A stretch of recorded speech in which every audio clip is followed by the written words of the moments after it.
அந்த கிருபைக்காக நாங்கள் உம்மை நன்றி செலுத்துகிறோம், நன்றி செலுத்துகிறோம், நன்றி செலுத்துகிறப்பா. நீர் ஆபிரகாமின் தேவன், ஈசாக்கின் தேவன், யாக்கோபின் தேவன், சர்வ வல்லமையுள்ள தேவன், உலகத்துக்கு வெளிச்சமாய் இருக்கிற தேவன். நீர் பரிசுத்தம் உள்ள தேவன், மகா பரிசுத்தம் உள்ள தேவன். ஆண்டவரே உம்மை துதிக்கிறப்பா, உமக்கு நன்றி செலுத்துகிறேன், நன்றி செலுத்துகிறப்பா. நாங்கள் உம்மை நன்றியோடு நன்றியோடு நன்றியோடு நாங்கள் உம்மை துதிக்கிற ஆண்டவரே. ஆண்டவரே இந்த நாளில் எங்களை எவ்வளவு அருமையாய் நீர் எங்களை கூட்டு வந்திருக்கீங்க ஆண்டவரே. இந்த ஓய்வு நாளில் அப்பா உம்மை ஆராதிக்கும்படியாக, உம்மை துதிக்கும்படியாக, நீங்கள் செய்த நன்மைகளுக்கு நாங்கள் நன்றி சொல்லி துதிக்கும்படியாக எங்களை எவ்வளவு அருமையாக எங்களை கூட்டி வந்தீங்களே. கடந்த நாட்களில் எவ்வளவு கண்மணி போல் எங்களை பாதுகாத்தீங்களே ஆண்டவரே. ஆண்டவரே எங்களுக்கு எவ்வளவாய் நல்ல உணவு தந்தீங்களே ஆண்டவரே, எவ்வளவாய் எங்களுக்கு நல்ல உடை தந்தீங்க ஆண்டவரே, எவ்வளவாய் நாங்கள் வாகனத்தில் பிரயாணம் பண்ணும்பொழுது எங்கள் கூட இருந்து எங்களை பத்திரமாய் எங்களுக்கு நல்ல ஞானமாய் ஓட்ட கிருபை தந்தீங்களே ஆண்டவரே. எங்களை மறுபடியும் மீண்டுமா இந்த நாளிலும் உம்முடைய ஓய்வு நாளிலும் இந்த நாளிலும் ஆண்டவரே உம்மை பார்க்கும்படியாக, உங்கள் சத்தத்தை கேட்கும்படியாக இந்த நாளில் எங்களை இந்த ஆலயத்துக்கு கூட்டு வந்திருக்கீங்கப்பா ஆண்டவரே. உங்களுக்கு நன்றி ஆண்டவரே. Thank you Lord.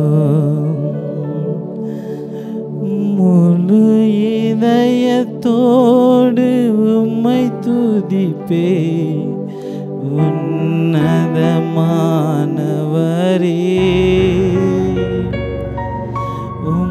அதிசயங்கள் எல்லாம் எடுத்துரைப்பே அதிசயமானவரே.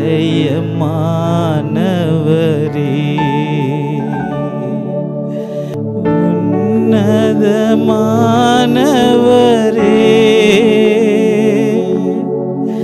இன்னுரைவிடம் நீதானே.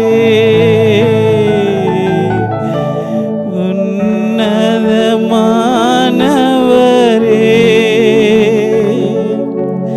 இன்னுரைவிடம் நீதானே. வாழ்த்துகிறோ வணங்குகிறோ வணங்குகிறோ உம்மை போற்றுகிறோ உயர்த்துகிறோ வாழ்த்துகிறோ வணங்குகிறோ போற்றுகிறோ. அன்பின் ஆண்டவரே, இந்த நல்ல இந்த காலை வேளைக்காக நான் மை துதிக்கிறேன் ஆண்டவரே. ஆண்டவரே இந்த புதிய நாளை எங்களுக்கு காண செய்த நல்ல கிருபைக்காக நான் மை துதிக்கிறேன் ஆண்டவரே. ஆண்டவரே நீங்கள் இந்த ஓய்வு நாளை நீங்கள் ஆசீர்வதிங்கப்பா ஆண்டவரே. ஆரம்பம் முதல் முடிவரையோ தேவரீர் உங்கள் பிரசன்னம் எங்கள் மத்தியில் இறங்கி வந்திருக்கிறதுக்காக ஸ்தோத்திரம். உடைய மகிமையான வல்லமை எங்கள் மத்தியில் இறங்கி வந்திருக்கிறதுக்காக ஸ்தோத்திரப்பா. ஆரம்பம் முதல் முடிவரையோ தேவரீர் உங்கள் பிரசன்னம் எங்கள் ஒவ்வொருவரோடு தங்கியிருக்கட்டும் ஆண்டவரே.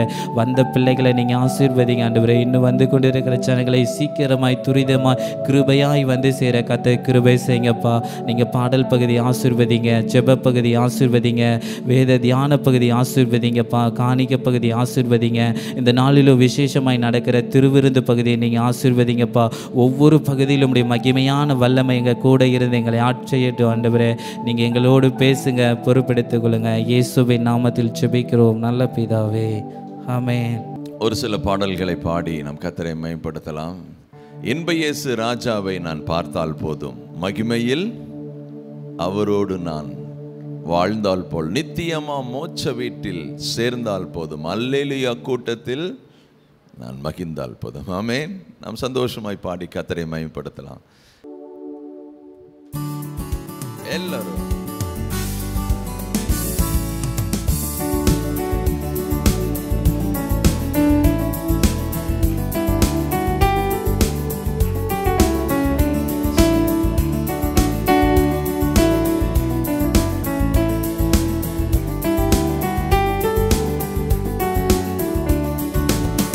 இன்ப இயேசு ராஜாவை நான் பார்த்தால் போதும், மகிமையில் அவரோடு நான் வாழ்ந்தால் போதும். இன்ப இயேசு ராஜாவை நான் பார்த்தால் போதும், மகிமையில் அவரோடு நான் வாழ்ந்தால் போதும். நித்தியமா மோட்ச வீட்டில் சேர்ந்தால் போதும், நித்தியமா மோட்ச வீட்டில் சேர்ந்தால் போதும். ஹல்லேலூயா கூட்டத்தில் நான் மகிழ்ந்தால் போதும். ஹல்லேலூயா கூட்டத்தில் நான் மகிழ்ந்தால் போதும். என்ப இயேசு ராஜாவை நான் எல்லாரும் கரங்களை தட்டி சந்தோஷமாய் மகிமையில் அவரோடு நான் வாழ்ந்தால் போதும். என்ப இயேசு ராஜாவை பார்த்தால் போதும். மகிமையில் அவரோடு நான் வாழ்ந்தால் போதும். எல்லோரும்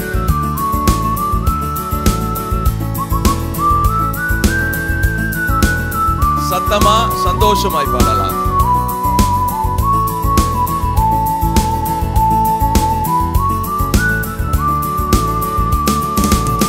இயேசுவின் இரத்தத்தாலே மீட்கப்பட்டு வசனமாம் வேலியாலே காக்கப்பட்டு எல்லாரும் இயேசுவின் இரத்தத்தாலே மீட்கப்பட்டு வசனமாம் வேலியாலே காக்கப்பட்டு கரைதிரையற்ற பரிசுத்தரோடு கரைதிரையற்ற பரிசுத்தரோடு ஏழையான் பொன் வீதியில் உலாவிடுவேன். ஏழையான் பொன் வீதியில் உலாவிடுவேன். என்ப இயேசு ராஜாவை நான் பார்த்தால் போதும். மகிமையில் அவரோடு நான் வாழ்ந்தால் போதும். என்ப இயேசு ராஜாவை நான் பார்த்தால் போதும்.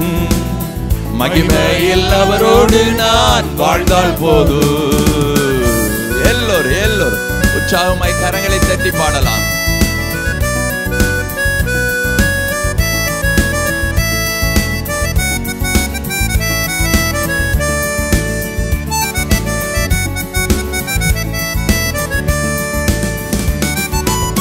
தூதர்கள் வீணைகளை மீட்கும் போது நிறைவான ஜெய கோஷம் முழங்கும் போது தூதர்கள் வீணைகளை மீட்கும் போது நிறைவான ஜெய கோஷம் முழங்கும் போது அல்லேலூயா கீதம் பாடிக்கொண்டு அல்லேலூயா கீதம் பாடிக்கொண்டு அன்பராம் இயேசுவோடு அகமகிழ்வேன். அன்பராம் இயேசுவோடு அகமகிழ்வேன். என்ப இயேசு ராஜாவை நான் பார்த்தா எல்லோரும் கரங்களை தட்டி எல்லோரும் மகிமையில் அவரோடு நான் வாழ்ந்தால் போதும். என்ப இயேசு ராஜாவை நான் பார்த்தால் போதும்.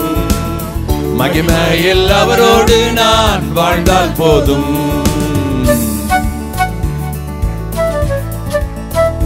எல்லோரும்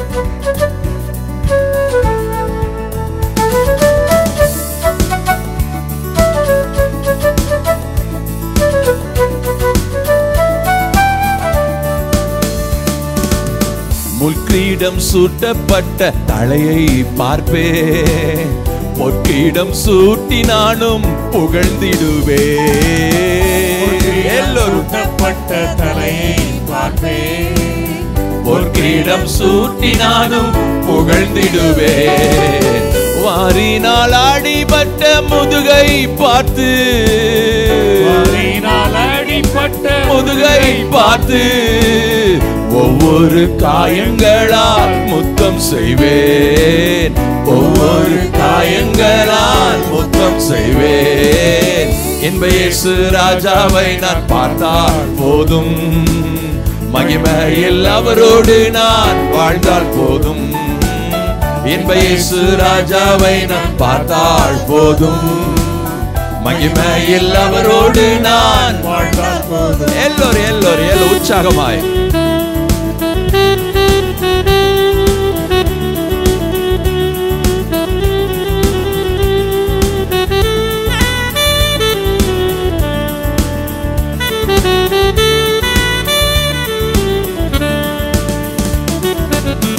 என் உள்ளம் நன்றியால் நிறைந்திடுதே. எந்த நின் பாக்கிய வீட்டை நினைக்கையிலே எல்லோரும் நினைக்கையிலே அல்லேலூயா ஆமென் அல்லேலூயா அல்லேலூயா ஆமென் அல்லேலூயா.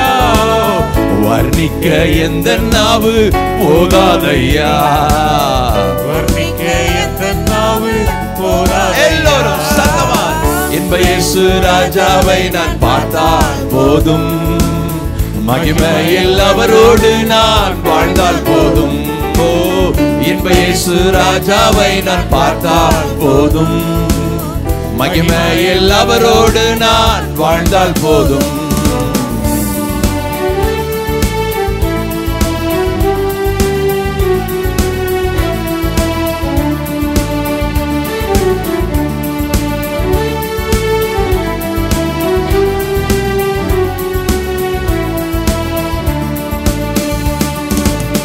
ஆய காலம் என்று முழங்கிடுமோ, ஏழையன் அவள் என்று திந்திடுமோ. ஆய காலம் என்று முழங்கிடுமோ, ஏழையன் அவள் என்று திந்திடுமோ. அப்பா என் கண்ணீர் என்று துடைக்கிறாரோ, அப்பா என் கண்ணீர் என்று துடைக்கிறாரோ. அவளாய் ஏங்கிடுதே எனதுள்ளமே, அவளாய் ஏங்கிடுதே எனதுள்ளமே. என்ப இயேசு ராஜாவை நான் பார்த்தால் போதும், மகிமையில் அவரோடு நான் வாழ்ந்தால் போதும். எல்லோரும் என்ப இயேசு ராஜாவை நான் பார்த்தால் போதும், மகிமையில் அவரோடு நான் வாழ்ந்தால் போதும். நித்தியமா மோட்ச வீட்டில் சேர்ந்தால் போதும். சொல்லலாமே, நித்தியமா மோட்ச வீட்டில் சேர்ந்தால் போதும். ஹல்லேலூயா கூட்டத்தில் நான் மகிழ்ந்தால் போதும், ஹல்லேலூயா கூட்டத்தில் நான் மகிழ்ந்தால் போதும். எல்லாரும் சொல்லலாமே, நித்தியமா மோட்ச வீட்டில் சேர்ந்தால் போதும், நித்தியமா மோட்ச வீட்டில் சேர்ந்தால் போதும்.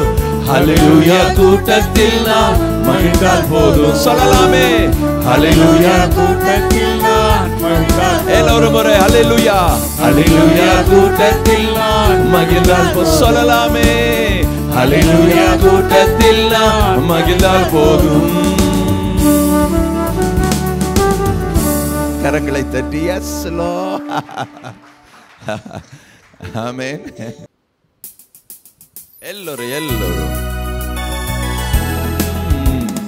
பரம எருசலேமே பரலோகம் விட்டிறங்குதே, அலங்கார மனவாட்டியா அழகாக ஜொலித்திடுதே.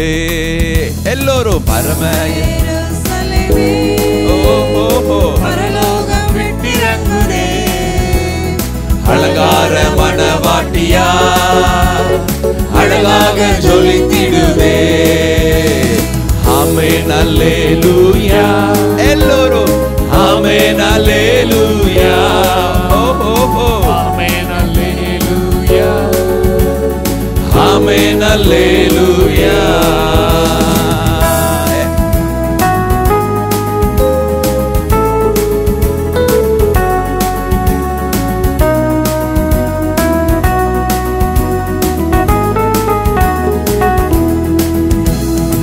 எருசலேமே கோழித்தன் குஞ்சுகளை ஏற்றனைக்கும் ஏக்கத்தின் குரல் கேட்பே.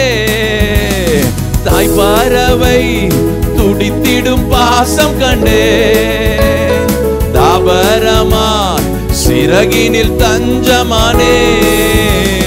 கனிவான எருசலேமே, எல்லோரும் கனிவான எருசலேமே பரலோகம் விட்டிறங்குதே, அலங்கார மனவாட்டியா அழகாக ஜொலித்திடுதே.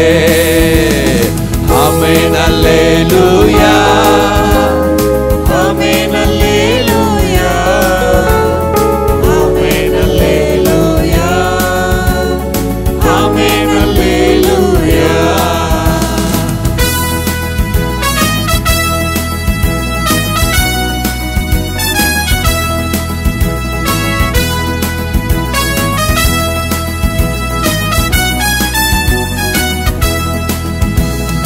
ஜீவதேவ நகரினில் கூடி புகுந்தே சியோன் மலை சீருக்கு சொந்தமானே. ஜீவதேவன் ஜீவதேவன் நகரினில் குடி புகுந்தே சியோன் மலை சீருக்கு சொந்தமானே. நீதி தேவன் நிழலடி சிரம் புதைத்தே நீதிமான்கள் அருவியில் மருவி நின்றே. எல்லோரும் நீதி தேவன் ஓஹோ நிழலடி சிரம் புதைத்தே நீதிமான்கள் அருவியில் மருவி நின்றே. மேலான எருசலேமே. எல்லோரும் சேர்ந்து மேலான எருசலேமே பரலோகம் வெற்றிறங்குதே. அழகாக மனவாட்டியா அழகாக ஜொலித்திடுதே. ஆமென் அல்லேலூயா ஆமென் அல்லேலூயா ஆமென் அல்லேலூயா ஆமென் அல்லேலூயா.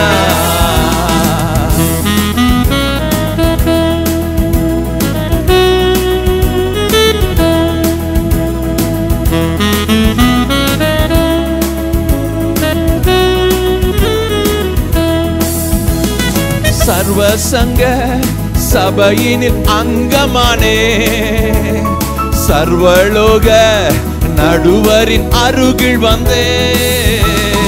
சர்வசங்க சபையினில் அங்கமானே சர்வலோக நடுவரின் அருகில் வந்தே. பரிந்துரைக்கும் இரத்தத்தில் மூழ்கி நின்றே பரிவாரமாய் தூதர்கள் ஆடி நின்றார். பரிந்துரைக்கும் இரத்தத்தில் மூழ்கி நின்றே பரிவாரமாய் தூதர்கள் ஆடி நின்றார். ஆஹா என் எருசலேமே. எல்லோரும் ஆஹா என் எருசலேமே பரலோகம் வெற்றிறங்குதே. அலங்கார மனவாட்டியா அழகாக ஜொலித்திடுதே. ஆமென் அல்லேலூயா ஆமென் அல்லேலூயா ஆமென் அல்லேலூயா ஆமென் அல்லேலூயா. எல்லோரும் எல்லோரும் எல்லோரும் சந்தோஷமாய் உற்சாகமாய் சத்தமா பாடலாம். எல்லோரும் விடுதலையே விடுதலை விடுதலையே லோகமதின் மோகத்தில் விடுதலையே. எல்லோரும் விடுதலை விடுதலையே லோகமதின் மோகத்தில் விடுதலையே. நானே என்னும் சுய வாழ்வில் விடுதலையே நாதர்தனில் வாழ்வதால் விடுதலையே. எல்லோரும் நானே என்னும் ஓஹோ சுய வாழ்வில் விடுதலையே நாதர்தனில் வாழ்வதால் விடுதலையே. சுவாதீன எல்லோரும் கரங்களை தட்டி சுவாதீன எருசலேமே பரலோகம் வெற்றிறங்குதே. அலங்கார மனவாட்டியா அழகாக ஜொலித்திடுதே. ஆமென் அல்லேலூயா ஆமென் அல்லேலூயா ஆமென் அல்லேலூயா ஆமென் அல்லேலூயா. எல்லோரும் எல்லோரும்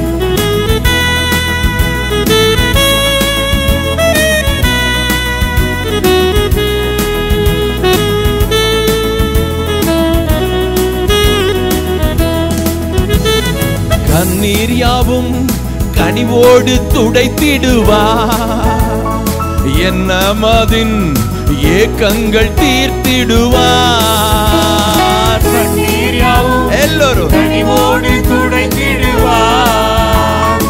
என்ன மதின் ஏக்கங்கள் தீர்த்திடுவார். மரணமில்லை, மனநோயின் துயரமில்லை, அலறல் இல்லை, அழுகையின் சோகமில்லை. சொல்லலாமே, மரணமில்லை, மனநோயின் துயரமில்லை, அலறல் இல்லை, அழுகையின் சோகமில்லை. தலைநகராம் எருசலேமே, சொல்லலாமே, தலைநகராம் எருசலேமே, பரலோகம் விட்டிறங்குதே, அழகார மனவாட்டியா அழகாக ஜொலித்திடுதே. ஆமென் அல்லேலூயா, ஆமென் அல்லேலூயா, ஆமென் அல்லேலூயா, ஆமென் அல்லேலூயா, ஆமென் அல்லேலூயா, ஆமென் அல்லேலூயா, ஆமென் அல்லேலூயா, ஆமென் அல்லேலூயா. கரங்களை தட்டி இயேசுவே. நீங்கள் எங்கு வந்து சேர்ந்தீர்கள் என்பதை வேதம் நமக்கு தெளிவாய் சொல்லுகிறது. நம்முடைய மாம்சத்தின் அடையாளம் ஒருவேளை இந்த பட்டணத்தில், இந்த கிராமத்தில், இந்த வீதியில், இந்த பெற்றோருக்கு பிறந்த அப்படிங்கிறது நம்முடைய மாம்சத்தின் அடையாளம். நம்முடைய ஆதாரில் அதுதான் குறிக்கப்பட்டிருக்கும். ஆனால் பரலோக ஆதாரம் ஒன்று இருக்கிறது, பரலோக அடையாளம் ஒன்று இருக்கிறது, நம்முடைய ஆவிக்குரிய அடையாளம் ஒன்று இருக்கிறது. நம்ம மாம்சத்துக்கு பிறப்புக்குரியவர்கள் மட்டுமல்ல, நம்ம ஆவியில பிறந்தவர்கள். ஆமென். வேதம் சொல்றது, நீங்களோ சியோன் மலையின் இடத்திற்கும் 1000-10,000 தேவ தூதர்களிடத்திற்கும் சகல பரிசுத்தவான்களிடத்திற்கும் சர்வ சங்கமாகிய சபையின் இடத்திற்கும் ஆபேலின் ரத்தம் பேசினதை பார்க்கலும் நன்மையானவைகளை பேசுகிற தெளிக்கப்பட்ட ரத்தத்தின் இடத்திற்கும் மத்தியஸ்தராயிருக்கிற அந்த இயேசு கிறிஸ்துவின் இடத்திற்கும் வந்து சேர்ந்தீர்கள். நம்முடைய ஐடென்டிட்டியை எங்கெல்லாம் கொடுக்கிறாரு பாருங்க. நீங்க சும்மா இந்த வீதியில் இருக்கிறோம், இப்படி இருக்கிறோன்னு நினைச்சுக்காதீங்க. நமக்கு ஒரு ஆவிக்குரிய ஸ்டாண்டர்ட் ஒன்று இருக்குது, பரலோக ஆதாரம் ஒன்று இருக்கிறது. நமக்கு ஒரு டிஎன்ஏ, பரலோக டிஎன்ஏ இருக்கிறது. எனக்குள் ஓடுகிற அந்த இரத்தம் பெற்றோரின் மூலமாய் வந்தது மட்டுமல்ல, என்றைக்கு ரட்சிக்கப்பட்டனோ பரலோக தேவனுடைய டிஎன்ஏ உள்ள இருக்கிறது. அவருடைய நாமத்தின் விசுவாசம் உள்ளவர்களாய் அவரை ஏற்றுக்கொண்டவர்கள் எத்தனை பேர்களோ அத்தனை பேர்களும் சீசராகுங்கள் சொல்லல, அதை காட்டிலும் மேலான ஒரு உறவை கொடுத்திருக்கிறார். என்ன? பிள்ளைகளாகும்படி. பிள்ளை என்று சொன்னால் தகப்பனுடைய ரத்தம் இருக்கும், தகப்பனுடைய சுபாவம் இருக்கும், தகப்பனுடைய ஜீவன் இருக்கும். அப்ப நான் பரலோக தேவனுடைய பிள்ளை என்று சொன்னால் அவருடைய டிஎன்ஏ, அவருடைய சுபாவம் எமக்குள் இருக்கிறது, உங்களுக்குள் இருக்கிறது. ஆமென். அந்த உணர்வோடு ஆண்டவருக்கு மனசார நன்றி செலுத்துங்க. எல்லாரும் எழுந்து நிற்கலாமா? அந்த உணர்வோடு ஆண்டவரை ஸ்தோத்தரிக்கிறீங்களா? எல்லாரும் கண்களை சத்தத்தை உயர்த்துங்க பார்க்கலாம். சத்தத்தை உயர்த்துங்க. ஸ்தோத்திர ஆண்டவரே, நன்றி தகப்பனே, நல்ல தெய்வமே, உம்மை ஆராதிக்க கூடி வந்திருக்கிறோம் தகப்பனே. ஸ்தோத்திர ஐயா. ஏதோ ஒரு தகப்பனே எல்லா ஜனங்களும் கூடி நின்று தகப்பனே எங்கள் ஏதோ மனசில் தோன்றத வாயில் வர வார்த்தையை சொல்ல வரலை, எங்கள் ஆவி உயிர்ப்பிக்கப்பட்டது தகப்பனே. என்றைக்கு கர்த்தாவே நாங்கள் ரட்சிக்கப்பட்டு உம்முடைய இரத்தத்தினாலே மீட்கப்பட்டோமோ அப்பொழுதே பரலோகத்தோடு எங்களுடைய உறவு அப்பொழுதே உண்டாகிவிட்டது தகப்பனே. அந்த பரலோக எண்ணம், பரலோக சிந்தை, பரலோக பேச்சு தான் எங்கள் வாழ்வில் தகப்பனே. அது நடைபெறட்டும் தகப்பனே. அது நடக்காதபடி இந்த பூமியில் எங்கள் வாழ்வில் ஒரு மரணம் வரலாம், ஒரு துயரம் வரலாம், ஒரு அழுக வரலாம், ஒரு மனநோய் வரலாம். ஆனால் அது எங்களை டிஸ்டர்ப் பண்ணாது தகப்பனே. அது மோதி அடித்தாலும் கர்த்தாவே கல்வாரி சிலுவையில் மீட்கப்பட்ட எங்களுக்கு ஆவி பொங்கி கர்த்தாவே இதன் மத்தியிலும் நீர் எங்களை உயிர்ப்பிக்க வல்லவர். இதன் மத்தியிலும் நாங்கள் மகிழ்ச்சியாக இருப்போம், இதன் மத்தியிலும் நாங்கள் கொண்டாடுவோம், இதன் மத்தியில் உம்முடைய நாமத்தை சொல்லி உயர்த்துவோம். நீங்க உயர்த்துவோம் தகப்பனே. எங்கள் துதிகளிலே வாசம் பண்ணுகிற, எங்கள் துதிகளின் சுகந்த வாசனையை உணர்கிற நல்ல தெய்வமே, உம்மை உயர்த்த வந்திருக்கிறோம் தகப்பனே. நன்றி ஆண்டவரே. எல்லா கரங்களை உயர்த்தி கர்த்தருக்கு நன்றி செலுத்துங்க. அவரை உயர்த்துங்க. அவர் இல்லைன்னா நம்ம இன்னைக்கு இங்க இல்லை. அவர் அப்பமே நமக்கு டோக்கன் கொடுத்துட்டாரு. என்னைக்கு நம்ம மீட்கப்பட்டோமோ அப்பொழுதே பரலோகத்துக்கு நமக்கு ஒரு அப்பாயின்மெண்ட் கிடைச்சிருச்சு. அவருடைய வாரினால அடிக்கப்பட்ட முதுகு அந்த தழும்பு இன்னும் இருக்கு. நம்ம போய் பார்க்கலாம் அந்த தழும்பை. அப்போ அவரு சொல்லுவார், உனக்காக நான் வாங்குற தழும்பு. அந்த அடி நம்ம முதுகுல விழுந்திருக்கணும், அந்த முள் கிரீடம் நம்ம தலையில விழுந்திருக்கணும். கர்த்தர் நமக்காய் அடிக்கப்பட்டார். இப்படிப்பட்ட ஒரு ரட்சிப்பு, கனமான மீட்பை கொடுத்து நம்முடைய அவருடைய பிள்ளையாய் மாற்றி இருக்கிறாரு. அப்பாவை பார்த்து நன்றி சொல்லுவோம். Thank you daddy. நம்ம பூமியில இருந்த பெற்ற நம்முடைய இந்த பூலோக தகப்பன் தாய் செய்யாததை காட்டிலும் நம்முடைய பரலோக தகப்பன் அதை விட 100 மடங்கு 1000 மடங்கு செஞ்சிருக்காரு. நம்முடைய ஆவியை மாற்றி இருக்கிறாரு, நம்முடைய மனதை மாற்றி இருக்காரு, சுபாவத்தை மாற்றி இருக்காரு. நீங்க கடந்த கால வாழ்க்கைய, உங்க பழைய வாழ்க்கையை கொஞ்சம் ரிவைண்ட் பண்ணி பாருங்க. நீங்க இப்படி இருந்த ஆள் இப்படி இல்லையே. நீங்க இப்படிப்பட்ட ஒரு சுபாவம் உங்களுக்கு மாற்றப்பட்டிருக்குதுன்னா அது கர்த்தருடைய ஆவியானவருடைய அந்த தகப்பனுடைய இந்த பிள்ளைக்கு வந்த அந்த சுபாவம். தகப்பனும் பரலோக தகப்பனிடத்திலிருந்து வந்தது. பரலோக தகப்பன். அதனால நீங்க பயப்படாதீங்க, கவலைப்படாதீங்க. மோதி அடிக்குதா, மனநோயா, ஒரு சின்ன பிரச்சனை வந்து மனசுல போட்டு நீங்க யோசிக்கிறதுனால தான் ஒரு ஸ்ட்ரெஸ், ஒரு மனநோய். அதன் மத்தியில் அந்த நோயை மாற்றுகிறவர். வெளி காயத்தை தான் அந்த டாக்டர்கள் பார்த்து குணமாக்க முடியும். உள்ளான காயத்தை குணமாக்குற பரம வைத்தியர் அவர் மட்டும்தான். உங்கள் இருதயத்தில் அது கசக்கி பிழிகிற அந்த ஒரு காரியம் உங்களுடைய ஜப நேரத்தை தடுக்கலாம், உங்களுடைய ஆராதனை நேரத்தை தடுக்கலாம். அதுக்கு அது நேரத்தை அது கெடுப்பதற்காக இருக்கிற மனநோய் அது. அந்த மனநோய் நமக்கு இல்லை. மீட்கப்பட்ட பிள்ளைகளாகி நமக்கு அந்த மனநோய் இல்லை. ஓ, கிறிஸ்து பிறப்பதற்கு முன்பாக தேவதூதன் அந்த மேய்ப்பர் இடத்துல இறங்கி சொன்ன முதல் வார்த்தை, பயப்படாதிருங்கள், எல்லா ஜனத்திற்கும் மிகுந்த நற்செய்தியை உண்டாக்கும் ஒரு காரியம். அது அவர் பிறப்பதற்கு மட்டும் நற்செய்தி இல்லை. உங்கள் வாழ்வில் என்ன பயமா இருக்கிறதோ அதுவும் பயம் போய் அந்த இடத்துல சமாதானம் உண்டாகிறது நற்செய்தி. கர்த்தாவே, இந்த நேரத்தில் இந்த 24வது ஆண்டு இந்த பாராளுமன்ற தேர்தலை மனதில் வைத்து இந்த வார்த்தையை சொல்றோம். தகப்பனே, எல்லா ஜனத்திற்கும் மிகுந்த நற்செய்தி, சந்தோஷம் உண்டாகும் நற்செய்தி தகப்பனே இந்த தேர்தலில் உண்டாகட்டும். தகப்பனே, ஆவியானவர் நீர் பிறப்புக்கு மட்டும் அந்த வார்த்தையை சொல்லல. இந்த நேரத்தில் கர்த்தாவே நீர் அதை வெளிப்படுத்துகிறீர்.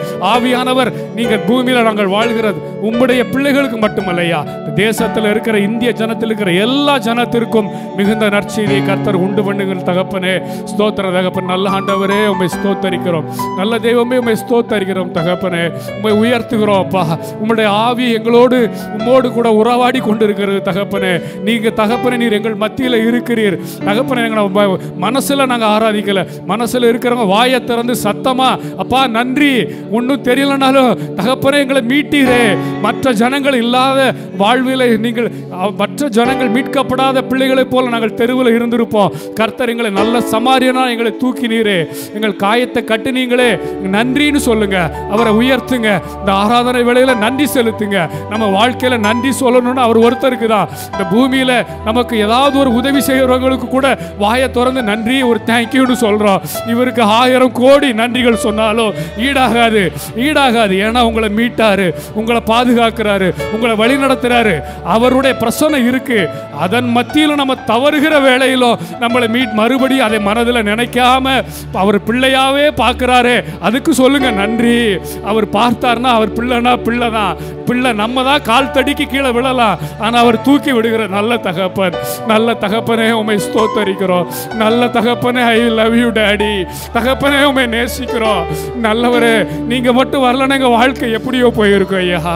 நீர் எங்களை மீட்டவரே. கர்த்தாவே, உம்மை ஆராதிக்கும்படியாய், உம்மை துதிக்கும்படியாய் நீர் உயர்த்தி இருக்கிறீரே. உம்முடைய பிரசன்னத்தில் நிறுத்தி இருக்கிறீரே தகப்பனே. நன்றி ஆண்டவரே, நன்றி தகப்பனே. கைகளை தட்டி, கைகளை உயர்த்தி, வாயை திறந்து அவருக்கு நன்றி சொல்லுங்க. அந்நிய பாஷையில கர்த்தருக்கு நன்றி சொல்லுங்க.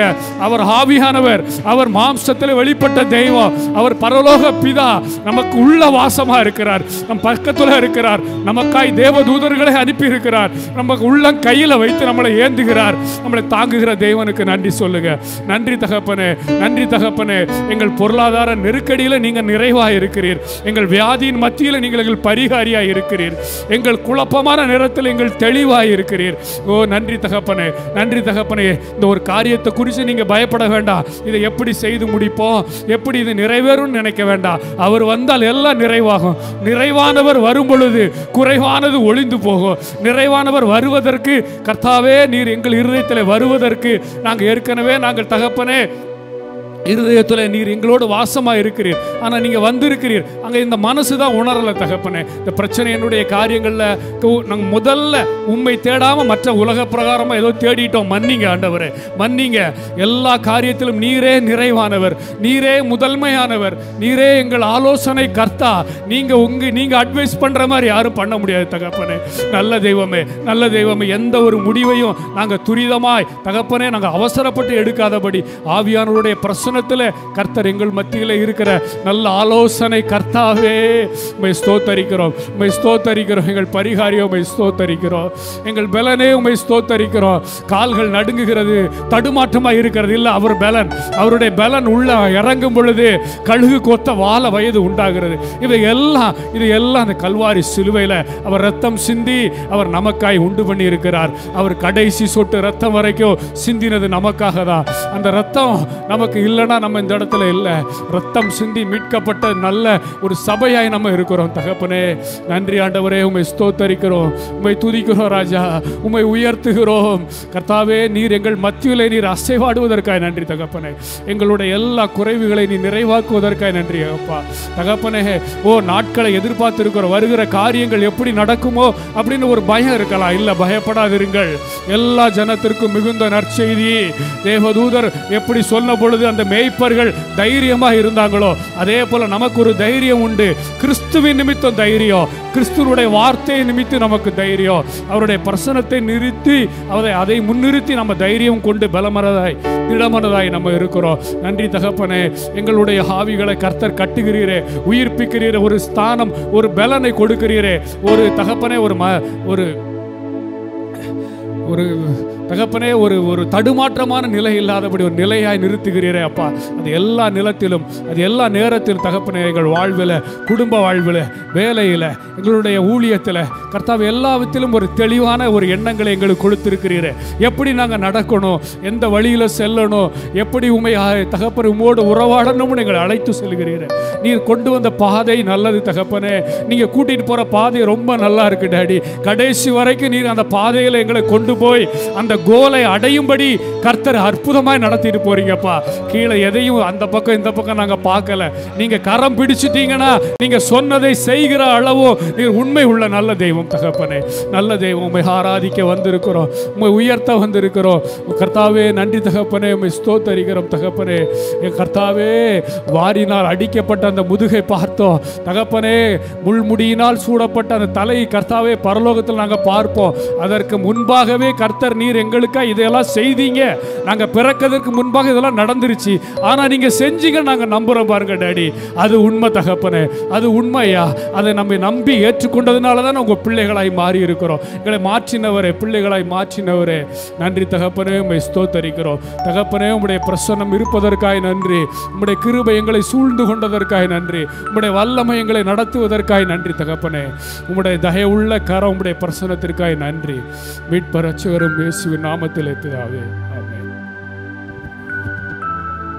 கரங்களை உயர்த்தி நன்றி செலுத்தலாம். எல்லா கரங்களை உயர்த்தி thank you Lord. என் ஆத்துமா உம்மை நோக்கி அமர்ந்திருக்கும், நான் நம்புவது உம்மாலே ஆகும். சொல்லலாமே.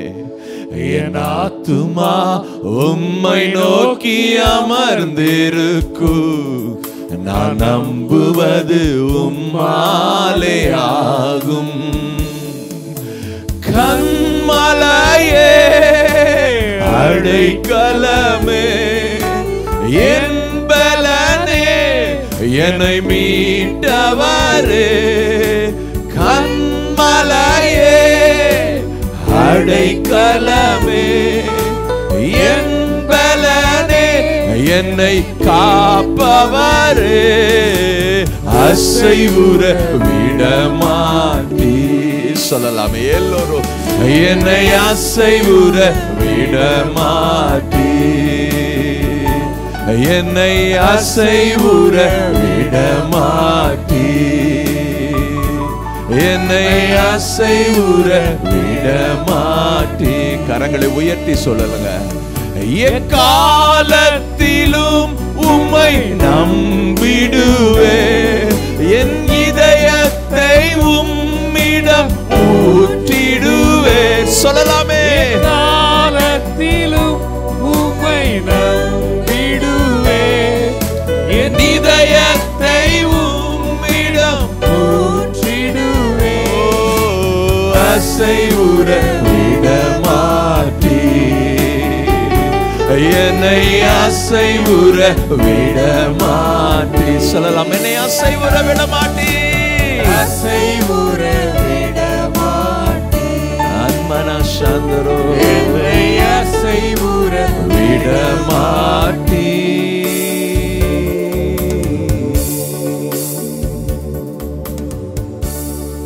அப்படி முழங்கால் படிடலாம். நம் தேசத்திற்காக நாம் ஜெபிக்கலாம். நன்றியோடு கூட துதிக்கிறோம்ப்பா. தேவனுடைய ஆலயத்தில் தேவன் எங்களுக்கு மத்தியில் கடந்து வந்திருக்கிறீரே, அதற்காக நன்றி. நன்றிப்பா. 2 குறிப்புகளுக்காக சபையார் நம்ம எல்லாரும் இணைந்து ஜெபிக்கலாம். ஒரு குறிப்பு, அருமையான அன்பு பிரதர் கிறிஸ்டோஃபர் அவர்கள் பரீட்சை எழுதுகிற தேசத்தில் எல்லா குழந்தைகளுக்காக அவங்க நல்லா படித்து நல்ல ஞாபக சக்தியோடு ஞானத்தோடு அவருள்ள அந்த படிப்பை, இந்த எக்ஸாமினேஷனை முடிக்க தேவன் உதவி செய்யணும். யாருமே இந்த சூசைடு என்கிற ஒரு காரியம் அவர்களுக்கு நேரிடக்கூடாது. நிச்சயமாக அதை உணர்ந்தவர்களாய் பிள்ளைகளும் நடந்து கொள்ளணும். பெற்றோர்களும் அவர்களுக்கு பேர் உதவியாய், தேவனை அறிந்த பெற்றோர்கள் பிள்ளைகளுக்கு நிச்சயமாக ஜெபத்தில் தாங்கணும். பிள்ளைகளுக்கு நல்ல சரித்த சுகம் பலன் எல்லாமே ஆளுகை செய்யணும். இப்படிப்பட்ட காரியங்கள் எல்லாவற்றையும் நினைத்து தேவ சமூகத்தில் கிறிஸ்டோஃபர் பிரதர் ஜெபிக்கும்போது நம்ம ஜெபிப்போம். இன்னொரு காரியம், அருமையான அன்பு மகள் சாந்தி அவங்க 18வது பாராளுமன்ற தேர்தலை தேவன் நடத்தி தர அவர்கள் அதற்காக நீங்கள் ஆயத்தப்படுங்கள். பிரதர் முன்னுக்கு ஜெபிப்பாங்க. நம்மளுடைய பிள்ளைகள் எல்லாரும் சிறப்பாய் நல்ல மதிப்பெண்கள் பெறணும். இந்த பிள்ளைகளுடைய நல்ல ஒரு முன்னேற்றத்திற்காக, அவருடைய வெற்றிக்காக நிச்சயமாக நாம் பிரதரோடு கூட இணைந்து கொள்வோம். இயேசுவின் நாமத்தில் பிதாவே, உம்முடைய சமூகத்தில் வருகிற தகப்பனே, கர்த்தாவே, உம்முடைய பிள்ளைகளாக உம்முடைய சமூகத்தில் நாங்கள் நின்று கர்த்தாவே நாங்கள் ஜெபிக்கிறோம். கர்த்தாவே ஏதோ தகப்பனே, இந்த ஆண்டு பரீட்சை எழுதுகிற ஒவ்வொரு பிள்ளைகளுக்காக உம்முடைய சமூகத்தில் நான் நிற்கிறேன் தகப்பனே. இந்த பூமியிலே கர்த்தாவே நாங்கள் மீட்கப்பட்டவர்களாக என்ன நோக்கத்திற்காக இந்த பூமியில் எங்கள் பிள்ளைகளை வைத்திருக்கிறீரோ அந்த நோக்கத்தை நிறைவேற்றுவதற்கு நீர் உண்மையுள்ளவராக இருக்கிறீர் ஆண்டவரே. அதை நினைத்து நாங்கள் நன்றி செலுத்துகிறோம் தகப்பனே. கர்த்தாவே, இந்த பூமியில் கர்த்தாவே வாழுகிற வரைக்கும் கர்த்தாவே படிப்பு காரியத்திலே பிள்ளைகளுக்கு கர்த்தாவே நீர் கொடுத்துக்கிற ஞானத்திற்காக நன்றி செலுத்துகிறோம் தகப்பனே. இந்த படிப்பின் மூலமாக கர்த்தாவே அவர்கள் இந்த நாமத்தை மகிமைப்படுத்த போகிறார்கள். உங்கள் ராஜ்யத்துக்கு பிரயோஜனமாக இருக்க போகிறார்கள் ஆண்டவரே. உமக்கு இந்த கடைசி காலங்களிலே கர்த்தாவே உமக்கு பிரயோஜனங்களாக, உமக்கு சாட்சிகளாக, இந்த கல்வி மூலமாக உண்மை வெளிப்படுத்துகிறவர்களாக வாழப்போகிறார்கள் ஆண்டவரே. எனவே கர்த்தாவே அவர்கள் படிக்கிற படிப்பை அப்படியாப்பட்ட ஒரு எண்ணத்தோடு அவர்கள் படிக்க கர்த்ததாமே அவர்கள் ஞானத்தை தரும்படியாக ஜெபிக்கிறோம் ஆண்டவரே. படிப்பு என்பது கர்த்தாவே ஏதோ அறிவை சார்ந்ததல்ல, அறிவை வளர்த்து கொள்வதற்கல்ல. தேவ பிள்ளைகள் கர்த்தாவே மீட்கப்பட்டவர்கள் அப்பா, இது ராஜ்யத்துக்கு உபயோகமானது. இது கர்த்தர் கொடுத்த கிருபை, கர்த்தர் கொடுத்த வேலை, கர்த்தர் எங்களுக்கு கொடுத்த இந்த தாளந்து, இதை நாங்கள் பயன்படுத்தி கொள்ள கர்த்தாவே எங்களுக்கு ஞானத்தை கொடுக்கும்படியாக அப்பா பிள்ளைகளுக்காக ஜெபிக்கிறோம் கர்த்தாவே. அப்பா, இந்த கல்வி என்பது கர்த்தாவே உலகத்தாருக்கு கர்த்தாவே அது ஞானம் உலகத்தாருக்கு கர்த்தாவே இது கல்வி என்பது கர்த்தாவே அது அறிவு சார்ந்ததாக இருக்கலாம். ஆனால் எங்களுக்கோ அப்படி இல்லை கர்த்தாவே. இது அதையெல்லாம் காட்டிலும் மிகப்பெரியதான ஒரு காரியமாக இருக்குது ஆண்டவரே. உங்களுடைய ராஜ்யத்துக்கு உபயோகமாக இருக்கும். அவர்கள் உமக்கு ஆசீர்வாதமாக இருப்பார்கள். அவர்கள் வெற்றி அடையும் போது உண்மை வெளிப்படுத்துகிறார்கள் கர்த்தாவே. இவர்கள் மீட்பின் பிள்ளைகள் என்பதை உண்மை வெளிப்படுத்துகிறார்கள் ஆண்டவரே. அவர்கள் வெற்றியாக இருக்கும்போது கர்த்தாவே அநேகர் உம்மால் அவர்கள் மூலமாக உண்மையில இழுக்கப்படுகிறார்கள் ஆண்டவரே. இந்த நோக்கத்தோடு அந்த பிள்ளைகள் படிக்க கர்த்ததாம் உதவி செய்யுங்க. ஒருவேளை ஞாபக சக்தி இல்லாமல் இருந்தால் கர்த்ததாமே நீங்கள் ஞாபக சக்தி கொடுக்க முடியாது ஜெபிக்கிறோம் ஆண்டவரே. என்றால் கர்த்தாவே நீர் கல்வாரி சிலுவையில் எல்லாவற்றையும் நீர் செய்து முடித்திருக்கிறீர் ஆண்டவரே. அப்பா, அவர்கள் குறைவுகளெல்லாம் கிறிஸ்து இயேசுவுக்குள் மகிமையிலே நிறைவாகிறீர் ஆண்டவரே. எந்த குறைவாக இருந்தாலும், ஞாபக சக்தி குறைவாக இருந்தாலும், அப்போ கல்வியில் ஒரு நாட்டமில்லாத தன்மை இருந்தாலும், எல்லா குறைவுகளையும் நீ சிலுவையில் செய்து முடித்திருக்கிறீர் ஆண்டவரே. எனவே பிள்ளைகள் மேலே நாங்கள் வெற்றியை பேசுகிறோம், அப்போ ஞாபக சக்தியை பேசுகிறோம், அவர் கவனக்குறைவிலிருந்து விடுதலையை பேசுகிறோம் ஆண்டவரே. அவர் கவனத்தை கல்வி மேலே செலுத்தும்படியாக மிகப்பெரிய கிருபையை அவர் மேலே பேசுகிறோம் ஆண்டவரே. அந்த தாளந்தை பேசுகிறோம். அவர்கள் என்ன தாளந்து வைத்துக்கிறீரோ அந்த தாளந்துகளை புரிந்து கொள்ள அவர்களுக்கு நீர் கிருபை பாராட்ட வேண்டுமா ஜெபிக்கிறோம் ஆண்டவரே. அவர்களுக்குள் இருக்கிற அந்த தாளந்த அந்த விதையை நீ தட்டி எழுப்ப வேண்டுமா ஜெபிக்கிறோம் ஆண்டவரே. வளரட்டும் ஆண்டவரே, ஓங்கி வளர்ந்து 100ஆக கனி கொடுக்கட்டும் ஆண்டவரே. அப்படி செய்வதற்காக நன்றி ஆண்டவரே. இந்த கடைசி காலங்களை கர்த்தாவே, பிசாசு அது விசேஷமாக உங்களுடைய பிள்ளைகளை வஞ்சிக்கிறார்களே, நாங்கள் அநேக காரியங்களில் பார்க்கிறோம் ஆண்டவரே. அந்த வஞ்சனைகளுக்கு எங்கள் பிள்ளைகளை நீ விலைக்கு பாதுகாத்துக் கொள்ள வேண்டுமா ஜெபிக்கிறேன் கர்த்தாவே.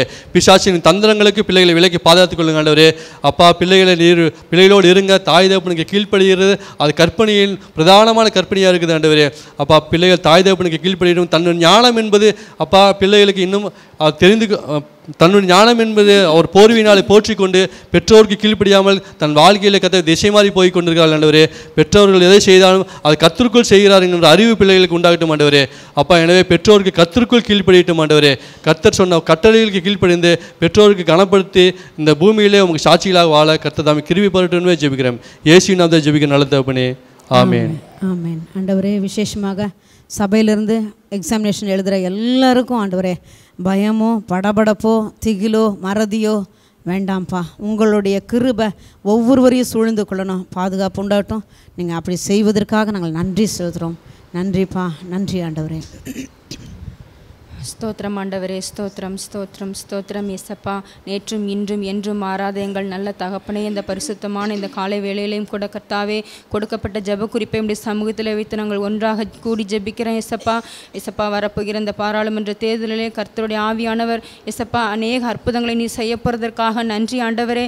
ஏசப்பா, அதற்காக நாங்கள் பல நாட்களாக ஏசப்பா அநேக ஊழியக்காரர்களும் விசுவாச பிள்ளைகளும் ஏசப்பா திறப்பிலிருந்து ஜெபித்து கொண்டு வருகிறாங்க கர்த்தாவே. ஏசப்பா, நிச்சயமாக கர்த்தாவே எல்லாருடைய ஜெபத்தையும் கர்த்தர் கேட்டு நீர் ஒரு பெரிய அற்புதத்தை இந்த 2024 வருடத்தில் கர்த்தர் செய்ய போகிற கிருபைக்காக உமக்கு கொடான கொடி நன்றி செலுத்துகிறோம் கர்த்தாவே. ஏசப்பா, நிச்சயமாகவே முடிவு உண்டு, நம்பிக்கை வீண் போகாது என்று உடைய வார்த்தை சொல்லியிருக்கிறது ஏசப்பா. அந்த நம்பிக்கையின் மூலம் நாங்கள் ஏசப்பா நிச்சயமாக நீங்கள் எங்களுக்கு ஒரு அற்புதத்தை செய்வீங்க என்று நாங்கள் ஒவ்வொரு நாளும் எங்கள் தேசத்திற்காக ஜெபித்து வருகிறோம் கர்த்தாவே. எங்கள் ஜெபங்களுக்கெல்லாம் கர்த்தர் நீர் ஒரு பெரிய ஒரு பதிலை கொடுத்து ஏசப்பா எங்கள் தேசம் ஒரு சமாதானத்தையும் சந்தோஷத்தையும் காண நீர் கிருபை செய்ய போகிற கிருபைக்காக உமக்கு கோடான கொடி நன்றி ஆண்டவரே. எசப்பா, அநேக இடங்களில் கர்த்தாவே இந்த தேர்தலுக்கு விரோதமாக எந்த ஒரு காரியம் செய்ய வேண்டும் என்று அவர்கள் திட்டம் தீட்டியிருந்தாலும் இயேசுவின் நாமத்தினால் அது எல்லாம் வாய்க்காமல் போகும்படியாக ஜெபிக்கிறேன் கர்த்தாவே. ஒரு வழியை வருவான் எதிரி 7 வழியை சிதறெடுத்து போவான் என்பதை வார்த்தை சொல்லிக்கிறது ஏசப்பா. தேர்தலுக்கு விரோதமாக எழும்புகிற எல்லா பொல்லாத ஆவியின் வல்லமைகள் இயேசுவின் நாமத்தினாலே சிதறடிக்கப்படும்படியாக ஜெபிக்கிறேன் ஏசப்பா. பரிசுத்த ஆவியானவர் மட்டுமே நீர் ஆளுகை செய்யும்படியாக ஜெபிக்கிறேன் கர்த்தாவே. ஒவ்வொரு தொகுதிகளிலும் நிற்கிற ஒவ்வொரு தலைவர்களையும் இப்படி சமூகத்தில் ஒப்பு கொடுத்து ஜெபிக்கிறேன் ஏசப்பா. ஒவ்வொருவரும் உமக்கு முன்பாக உண்மையாக செயல்படுவார்களாக ஆண்டவரே. ஏசப்பா, உண்மையாக மனசாட்சிக்கு விரோதமாக எந்த ஒரு காரியத்தையும் செய்யாதபடிக்கு கர்த்தருக்கு கீழ்ப்படுகிற பிள்ளைகளாக ஒவ்வொருவரும் எழும்புவார்களாக ஆண்டவரே. ஏசப்பா, தேசத்திற்கு நன்மையை மட்டுமே செய்கிற ஒரு நல்ல ஒரு மகனை கர்த்தர் நீர் தெரிந்தெடுத்து தரப்போகிற உடைய பெரிதான கிருபைக்காக நன்றி செலுத்துகிறோம் ஏசப்பா. நன்றி ஆண்டவரே. ஏசப்பா, அநேக இடங்களில் மத கலவரங்களை கொண்டு வருகிறாங்க, அந்த மாதிரிலாம் இனிமேல் இல்லாதபடிக்கு ஏசப்பா எல்லாம் சமாதானமாக வழி நடத்தும்படியாக ஜெபிக்கிறேன் கர்த்தாவே. ஏசப்பா, நிச்சயமாக கர்த்தர் நீர் எங்களுடைய எல்லா ஜெபங்களுக்கும் பதில் கேட்டு நிச்சயமாக நீர் அற்புதத்தை செய்ய போகிறதற்காக நன்றி ஆண்டவரே. எங்கள் கண்கள் காணவும் காதுகள் கேட்கவும் பண்ண போகிற கிருபைக்காக நன்றி ஏசப்பா. நீரே எல்லாவற்றையும் பொறுப்படுத்திக் கொள்ளுங்க, வழி நடத்துங்க, ஆசீர்வதிங்க. எல்லா துதி கன மகிமையில நமக்கு ஒருவருக்கே செலுத்துகிறோம். இயேசுவின் மூலம் ஜெபிக்கிறேன் எங்கள் ஜெபங்களும் ஜீவனுள்ள நல்ல பிதாவே, ஆமென். ஆமென். ஆமென்.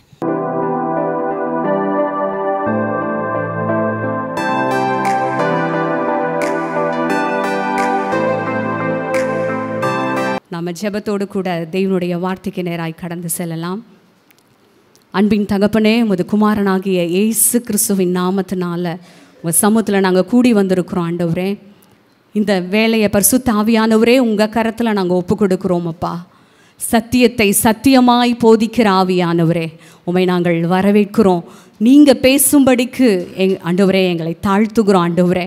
அன்று எம்மாவூர் சீஷர் உள்ளத்தில் அநேக கலக்கங்கள் இருந்துச்சு, பயங்கள் இருந்துச்சு ஆண்டவரே. அந்த நேரத்தில் கிறிஸ்து அவர்களோடு வேத வசனங்களை விளக்கி காட்டின பொழுது அவங்கள் இருதயம் கொழுந்து விட்டு எரிந்தது போல, பரிசுத்த ஆவியானவரே இந்த வேளையில் நீங்கள் எங்களுக்கு வசனத்தை விளக்கி காட்டுங்கன்னு சொல்லி எங்களை நாங்கள் தாழ்த்துகிறோம் அப்பா. தேவரீருடைய சத்தம், தேவரீருடைய சித்தம் இந்த வேலையில் வெளிப்படட்டும் என்று சொல்லி எங்களை தாழ்த்துகிறோம்.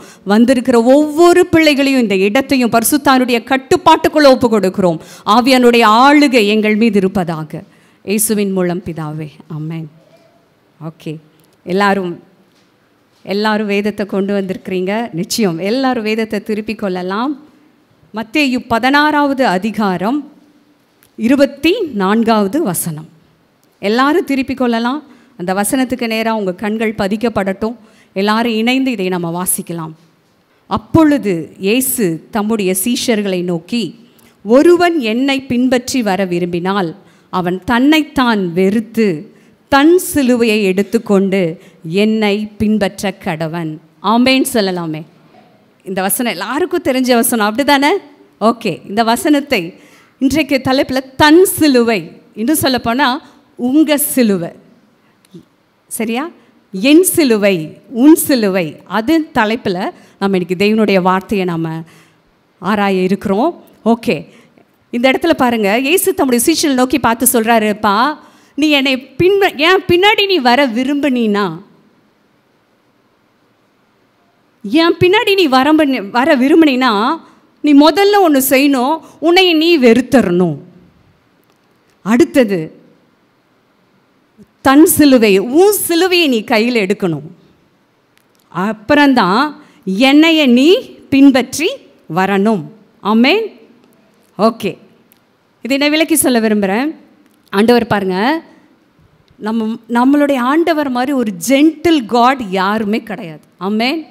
அவர் யாரையும் எப்பொழுதும் கட்டாயப்படுத்தி திணிக்கவே மாட்டார். ஆமென். அவர் திணிக்கிறதுக்கு எல்லா உரிமையும் அவர் இருக்குது. ஆனால் அவர் யாரையுமே ஆப்ஷனலாக, அதாவது உங்களோட விருப்பத்தின் அடிப்படையில் தான் அவர் செயல்படுவார். உங்களை கட்டுப்படுத்தி, உங்களை வசப்படுத்தி, உங்களை கட்டாயப்படுத்தி அவரால் செய்ய முடியும். ஆனால் அவர் நம்மளை அப்படி படைக்கவே இல்லை. அவர் சொல்கிறாரு, நீ என்னை பின்பற்றி வர விரும்பினால், அந்த வார்த்தையை கவனிங்களேன். உனக்கு விருப்பம் இருக்காப்பா, என்னைய ஃபாலோ பண்ண உனக்கு விருப்பம் இருக்கா? அப்போ நீ இதை உன்னை செய்ய. முதல்ல உன்னையை நீ வெறுத்துரு, உன் சிலுவையை கையில் எடுத்துக்கோ, அப்புறம் என்னை ஃபாலோ பண்ணிவான்.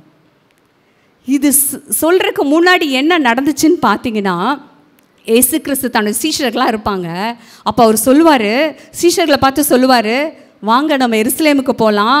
என்னைய வேதபாரகர், யாரெல்லாம் வேதபாரகர், மூப்பர், பிரதான ஆசாரியரெல்லாம் என்னைய என்ன பண்ண போகிறாங்கன்னா, என்னைய பாடுகளுக்கு உட்படுத்தி என்னை கொலை பண்ணி நான் 3ஆம் நாள் உயிர் தெழுந்துக்க போகிறேன், வாங்க எருசலேமுக்கு போகலான்னு சொன்னேன்னா, இப்போ பாஸ்ட் சொன்ன மாதிரி உடனே பேதுருக்கு அதை அக்செப்ட் பண்ணவே முடியல. ஆண்டவரே, இது உமக்கு நேரிடக்கூடாது, ஆண்டவரே இது உங்களுக்கு நடக்கவே கூடாது ஆண்டவரே அப்படின்னு ஒன்று. ஆண்டவர் திரும்பி, பின்னால் போ சாத்தானே, நீ தேவனுக்கு ஏற்றதை சிந்திக்க பாரு, மனுஷனுக்கு ஏற்றதை சிந்திக்காத அப்படின்னு சொல்லி அவனை கடிந்து கொண்டுன்னு வார்த்தை வரும். அவனை அதட்டினார்னு இங்கிலீஷில் இருக்கும். அவர் அதட்டி அவனை கடிந்து கொண்டு, நல்ல ஆண்டவருங்க, இதே பேதுருக்காக எல்லாமே செஞ்சவர் ஏன் இந்த இடத்துல கடிந்து கொண்டு சொல்கிறார்? அப்புறம் இந்த வார்த்தையை சொல்கிறார், ஒருவன் என்னை பின்பற்ற வர விரும்பினால். இப்போ இங்கே என்ன சொல்லி தராருன்னா, சீஷர்களுக்கு வாழ்க்கை அப்படியே போயிட்டே இருக்காது. சில நேரங்களில் தெய்வ திட்டங்களை நமது பூமியில் நிறைவேற்றி இருக்கிறப்போ சில சூழ்நிலைகளை, கடினமான சூழ்நிலைகளை, நமக்கு விருப்பமில்லாத சூழ்நிலைகளை, நாம் வெறுக்கிற ஒரு சூழ்நிலையை, நம்மளால் கையாள முடியாத சூழ்நிலையை இந்த பூமியில் சந்திக்கிற சூழ்நிலை நமக்கு தினந்தோறும் உண்டு. ஆமென், ஆமென் சொல்லலாமே. அந்த சூழ்நிலையில் நம்ம என்ன பண்ணணும்னா, தேவ திட்டத்துக்கு நேராய் என்னை நான் ஒப்பு கொடுத்துடணும். ஆமென். ஆண்டவர் சொல்கிறாரே, உன்னை நீ வெறுத்துருன்னு நல்ல ட்ரெஸ் போடக்கூடாதுன்னு சொல்கிறாரா? நீங்கள் நல்லா இருக்கக்கூடாதுன்னு சொல்கிறாரா? கிடையாதுங்க. தன்னைத்தான் வெறுத்துனா என் சுய திட்டத்தை நான் பின்னாடி வைக்கிறேன், என்னோட ஓன் இன்ட்ரெஸ்ட்டை, என்னோட ஓன் விருப்பத்தை, நான் இப்படி தான் இருப்பேன், இதிலிருந்து நான் மாற்றிக்க மாட்டேன், இதையெல்லாம் தூக்கி நான் வச்சுட்டு ஓரமாக வச்சுட்டு தன்னலம் மறந்துன்னு பொது மொழிபெயர்ப்பில் அழகாக சொல்லியிருக்கு. தன்னலம் மறந்து இயேசு என்ன சொல்கிறாரோ, அவர் என்ன சொல்கிறாரோ அதைய கையில் எடுக்கிறது தான் தன்னைத்தான் வெறுப்பது. ஆமென். தன்னைத்தான் வெறுக்கிறதுல நீங்கள் தயவுசெய்து அப்படி நினச்சிக்காதீங்க. நல்ல ட்ரெஸ் போடாமல் ஏதோ பரிதாபத்துக்குரிய ஒரு நபரா, அதை இந்த இடத்துல சொல்லலைங்க. உங்கள் ஓன் இன்ட்ரெஸ்ட், உங்களோட ஓன் பிளான்ஸ், உங்களோட ஓன் ஐடியாஸ், இதையெல்லாம் தூக்கி தூர போட்டுட்டு ஆண்டவர் அந்த சூழ்நிலையில் என்ன சொல்கிறாரு, தேவனுடைய திட்டம் அந்த சூழ்நிலையில் என்ன நீங்கள் கரத்தில் எடுக்கிறது தான் தன்னைத்தான் வெறுத்து. அடுத்தது தன் சிலுவையை. எல்லாரும் இமேஜ் பண்ணுங்கள், உங்கள் எல்லாத்துக்கும் பேசுகிற எனக்கும் எல்லாருக்கும் ஒரு சிலுவை எப்பொழுதும் நம்மக்கிட்ட இருக்கு. இந்த இடத்துல ஆண்டவர் சொல்கிறாரு தன் சிலுவையை, உன் சிலுவையை. இது இயேசு கிறிஸ்து சுமந்த சிலுவைன்னு நினைக்கிறீங்களா? கட்டாயமாக கிடையாது. அந்த சிலுவை வேறு, இங்கே சொல்லப்பட்ட சிலுவை வேறு. இயேசு கிறிஸ்து முழு அகில உலகத்துக்காக, பாவத்துக்காக, மீறுதலுக்காக, தண்டனைக்காக, நம்ம தெரிஞ்சே செஞ்ச தப்புக்காக அவர் எடுத்தார் பாருங்க அந்த சிலுவையை. அவர் மட்டும்தான் எடுக்க முடியும், வேறு நாளையே யாரும் எடுக்கவும் முடியாது, செய்யவும் முடியாது. அந்த சிலுவையை பற்றி சொல்லலைங்க. உங்களுக்கும் எனக்கும் இயேசுவை பின்பற்றுகிறதுனால எனக்கு ஒரு சிலுவை கொடுக்கப்பட்டிருக்கிறது, உங்கள் கையில் ஒரு சிலுவை கொடுக்கப்பட்டிருக்கிறது. இதையும் ஆண்டவர் ஆப்ஷனலாக சொல்கிறார். நீ என் சிலுவையை சுமந்தே தீரணும் கிடையாது.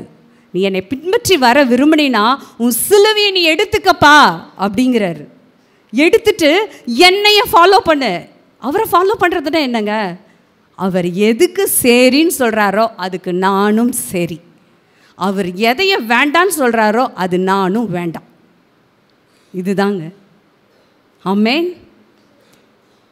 லூக்கால ஆண்டவர் இதே வசனம் மத்தேயு, மார்க்கு, லூக்கால இருக்குது. லூக்கால ஆண்டவர் சொல்லுவார், தன்னைத்தான் வெறுத்து தன் சிலுவையை எடுத்துக்கொண்டு அனுதினமும் என்னை பின்பற்ற கடவன். அப்போது இன்னொரு டிரான்ஸ்லேஷன், அது உங்களுக்கு நடைமுறையில் சொல்கிறேனே, நாள்தோறும் தன் சிலுவையை எடுத்துக்கொண்டு அங்கே தூக்கி சுமந்து கொண்டு என் பின்னாடி வா அப்படின்னு சொல்லி பொது மொழிபெயர்ப்பில் இருக்கும். அப்போது அனுதினமும் சிலுவையை சுமக்கணும்னு ஆண்டவர் சொல்லி வச்சிருக்காரு. ஆமென். ஆமாவா இல்லையா? நான் லூக்கால அதெல்லாம் எடுத்தேன்னா எனக்கு ரொம்ப டைம் ஆகிடும், நான் கடகடன்னு சொல்ல விரும்புகிறேன். லூக்கால அனுதினமும் உன் சிலுவையை நீ எடுத்துட்டு என்னைய ஃபாலோ பண்ணுங்கிறார். அப்போது நம்ம நல்லா புரிஞ்சுக்கணும், ஒவ்வொரு நாளும் நான் அந்த சிலுவையை சுமக்க அழைக்கப்பட்டிருக்கிறேன். ஆமென். உடனே எல்லோரும் ரொம்ப அப்படியே சீரியஸ் ஆயிடாதீங்க. அந்த சிலுவை என்ன ஏது நிச்சயம் ஒன்றே ஒன்று, அந்த தன் சிலுவைங்கிறத நான் உங்களுக்கு ஷார்ட்டாக சொல்ல விரும்புகிறேன். தேவன் உங்கள் வாழ்க்கையில் சொன்ன திட்டத்துக்கு விரோதமாக நீங்கள் போயிட்டுருக்கிறீங்கன்னா நீங்கள் சிலுவையை சுமக்கலைன்னு அர்த்தம். தேவன் சொன்னதுக்கு எதிர்மாறாக நீங்கள் செயல்பட்டுருக்கீங்க, பேசிகிட்ருக்கீங்க, உங்கள் வாழ்க்கையை ஓட்டிகிட்ருக்கீங்கன்னா நீங்கள் உங்கள் சிலுவையை சுமக்கலைன்னு அர்த்தம். இப்போ நேர்மறையாக வரேன். தெய்வ திட்டத்தை எல்லா சூழ்நிலையிலும் தெய்வ திட்டத்தை மாத்திரம்தான் நீங்கள் நிறைவேற்றிட்டுருக்கிறீங்க. எப்பேற்பட்ட பிரச்சனை வந்தாலும் இந்த வேதம் என்ன சொல்லதோ அதை தான் நான் பேசுகிறேன், அதை தான் நான் செயல்படுத்திகிட்ருக்கேன் அப்படின்னா அனுதினமும் நீங்கள் அந்த சிலுவையை சுமந்துட்டுருக்கீங்க. ஆமென். சரி, உங்களோட டெய்லி லைஃப்பை கொஞ்சம் யோசிச்சு பாருங்கள் ப்ளீஸ். எல்லோரும் அப்படியே கொஞ்சம் ரொம்ப இறுக்கமாக இருக்க மாதிரி இருக்குது, தளர்வாக இருங்க சரியா? உங்களோட டே டு டே லைஃப், அனுதின வாழ்க்கையில் நீங்கள் எப்படி என்னெல்லாம் சந்திக்கிறீங்க? உங்கள் குடும்ப வாழ்க்கையில் காரியங்களை பார்க்குறீங்க, உங்கள் வேலை ஸ்தலத்துக்கு போகிறீங்க, உங்கள் உறவுகளை சந்திக்கிறீங்க, உங்கள் நண்பர்களை சந்திக்கிறீங்க. அனுதினமும் தன் சிலுவையை சுமப்பது என்றால் அந்த அனுதின வாழ்க்கையில் ஒவ்வொரு நாளும் இந்த வேதத்துக்கு விரோதமாய், கிறிஸ்துவுக்கு விரோதமாய் அல்ல, அவர் என்ன சொல்லுகிறாரோ அதைய மட்டும்தான் நான் செய்வேன் அப்படின்னு போகிறது தான் அனுதினமும் இந்த சிலுவையை நீங்கள் சுமப்பது. ஆமென். உங்களுக்கு ஆண்டவர் ஒரு காரியத்தை சொல்லிட்டாரு, இப்படி தான் நீ இருக்கணும், இப்படி தான் நீ இதில் செய்யணும்னு. அப்போ நீங்கள் அந்த வாழ்க்கையில் நீங்கள் கடந்து போகிறப்போ உங்களுக்கு நீங்கள் நினச்சிட்டு போகிறப்ப அங்கே திடீர்னு வித்தியாசமாக இருக்குதுன்னு வச்சுக்கோங்க. ஷோ, என் வாழ்க்கையில் இப்படி இருக்கும் நான் நினச்சே பார்க்கல, என் வாழ்க்கை எதிர்மாறாக இருக்குது அப்படின்னு நீங்கள் போகிறப்ப ஆண்டவர் உங்களோட பேசுகிறாரு. இல்லை தம்பி, இல்லைப்பா, நான் உனக்கு என்ன சொல்கிறேன் அதைப்படி செய்யணும் உங்களோட பேசுகிறாருன்னு வச்சுக்கோங்க. நீங்கள் இல்லை ஆண்டவரே, என்னால் இனி முடியாது, என்னால் இனி முடியாது.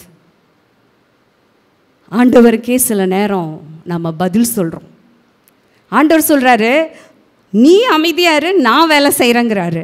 நம்ம என்ன பண்ணிடுறோம், ஆண்டவரே நீங்கள் அமைதியாக இருங்க, நான் பார்த்துக்கிறேன்ட்டு போயிட்டுருக்குறோம். சில வேலையில் நான் குற்றப்படுத்தும்படியாக சொல்லலை, அனுதின போராட்டத்தில், மிஞ்சுகிற போராட்டத்தில், கை மிஞ்சி போகிற காரியத்தில் நம்மளால் சில நேரம் திகைத்தி போய் நிற்கிறோம். ஆண்டவர் சொல்கிறத நிறைவேற்ற முடியுமான்னு நினைக்கிறோம். இப்போ பாஸ்டர் மெசேஜ்க்கு முன்னாடி அழகாக சொன்னார், என்ன நடந்தாலும் சரி ஆண்டவர் உங்களுக்கு என்ன சொன்னாரோ அதுதான் நடக்கும். அதனால் தைரியமாக எல்லா சூழ்நிலையிலும் வசனம் என்ன சொல்லுதோ அதுக்கு நீங்கள் கீழ்ப்படிஞ்சு உங்கள் சிலுவை சுமந்து கொண்டு அவர் பின்னாடி போங்க. ஆமென். நீங்கள் இந்த சிலுவை சுமப்பதனால நீங்கள் ரொம்ப எதுவும் தாழ்ந்தாலும் போயிட மாட்டீங்க. ஆண்டவர் உங்களெல்லாம் விட்டுற மாட்டார். இப்போ ஒரு வாலிபன் வந்தான் இயேசுக்கிட்ட. அவனுக்கு எல்லாமே தெரியும் பைபிளில். அவனுக்கு பைபிளை தலைகீழாக கேட்டாலும் சொல்லுவான். அப்படியே பைபிளை கரைச்சி குடிச்சிருக்கிறான். இயேசுக்கிட்ட வந்து நிற்கிறான். தான் பர்ஃபெக்ட் அப்படின்னு சொல்லிட்டு இயேசுக்கிட்ட வந்து நிற்கிறான். என்கிட்ட எந்த தப்பு கிடையாது, எல்லாம் அவங்கக்கிட்ட தான் தப்பு. என் வாழ்க்கையில் நான் கரெக்டாக இருக்கேன், அவங்க சரியானா எல்லாம் சரியாயிரும் அப்படின்னு சொல்லி ஒரு எண்ணத்தை போல் அவன் வந்து இயேசு கிறிஸ்துட்ட நிற்கிறான். நிஜமா பாஸ்டர் சொல்லுவாங்க, யார்கிட்ட வேணால் அப்படி போய் நில்லுங்க, இயேசுக்கு முன்னாடி மட்டும் அப்படி நின்றாதீங்க. ஆமென். சொல்லுகிறேன், எனக்கும் தான் இந்த செய்தி. ஆமென். நான் யார்கிட்ட வேணால் போய் நான் நல்லவெல்லாம் பேசிடலாம், நல்லவெல்லாம் காண்பிச்சிடலாம். ஆனால் இயேசுன்னு வந்துட்டா நான் யாருன்னு அக்கு வேற ஆணி வேற அவருக்கு தெரியும். ஆமென். அப்போது இவன் எவ்வளோ ஒரு துணிகரமாக போய் நிற்கிறான்னு தான் சொல்லணும். ஆண்டவரே, நான் எல்லாவற்றையும் கடைப்பிடிச்சிருக்கேன் ஆண்டவரே, என்கிட்ட என்ன குறை ஆண்டவரே. எவ்வளோ ஒரு எனக்கு அதைய இமேஜ் பண்ண முடியல. அவர்கிட்ட போய் ஆண்டவரே என்கிட்ட என்ன குறை இருக்குது. ஆண்டவர் உடனே சொல்கிறாரு, அவனை பார்த்துட்டு அழகாக டீல் பண்ணுறாரு. கடைசியில் ஒன்று சொல்கிறாரு, சரிப்பா, உங்ககிட்ட இருக்கிற எல்லா செல்வத்தையும் விற்று ஏழைகளுக்கு கொடுத்துட்டு அப்புறம் என்னை பின்பற்றி வா அப்படிங்கிறாரு. வசனம் அழகாக எழுதுது, உடனே அவன் துக்கமுகமாய் அவ்விடம் விட்டு பெயர்ந்து போய்விட்டான். ஆமென். இயேசுவை சந்திச்சு துக்கமுகமாய் போனான்னு சொல்லி வேதத்தில் பதிவு பண்ண இடம் இது மட்டுமே. ஆமென். இயேசுக்கிட்டேயே போய் கேட்குறாங்க, என்கிட்ட என்ன குறை இருக்குது, நான் கரெக்டாக தான் ஆண்டவரே இருக்கேன். தயவாய் நான் சொல்கிறேன், உங்களோட குறை உங்களுக்கு மட்டும்தான் தெரியும். ஆமென்.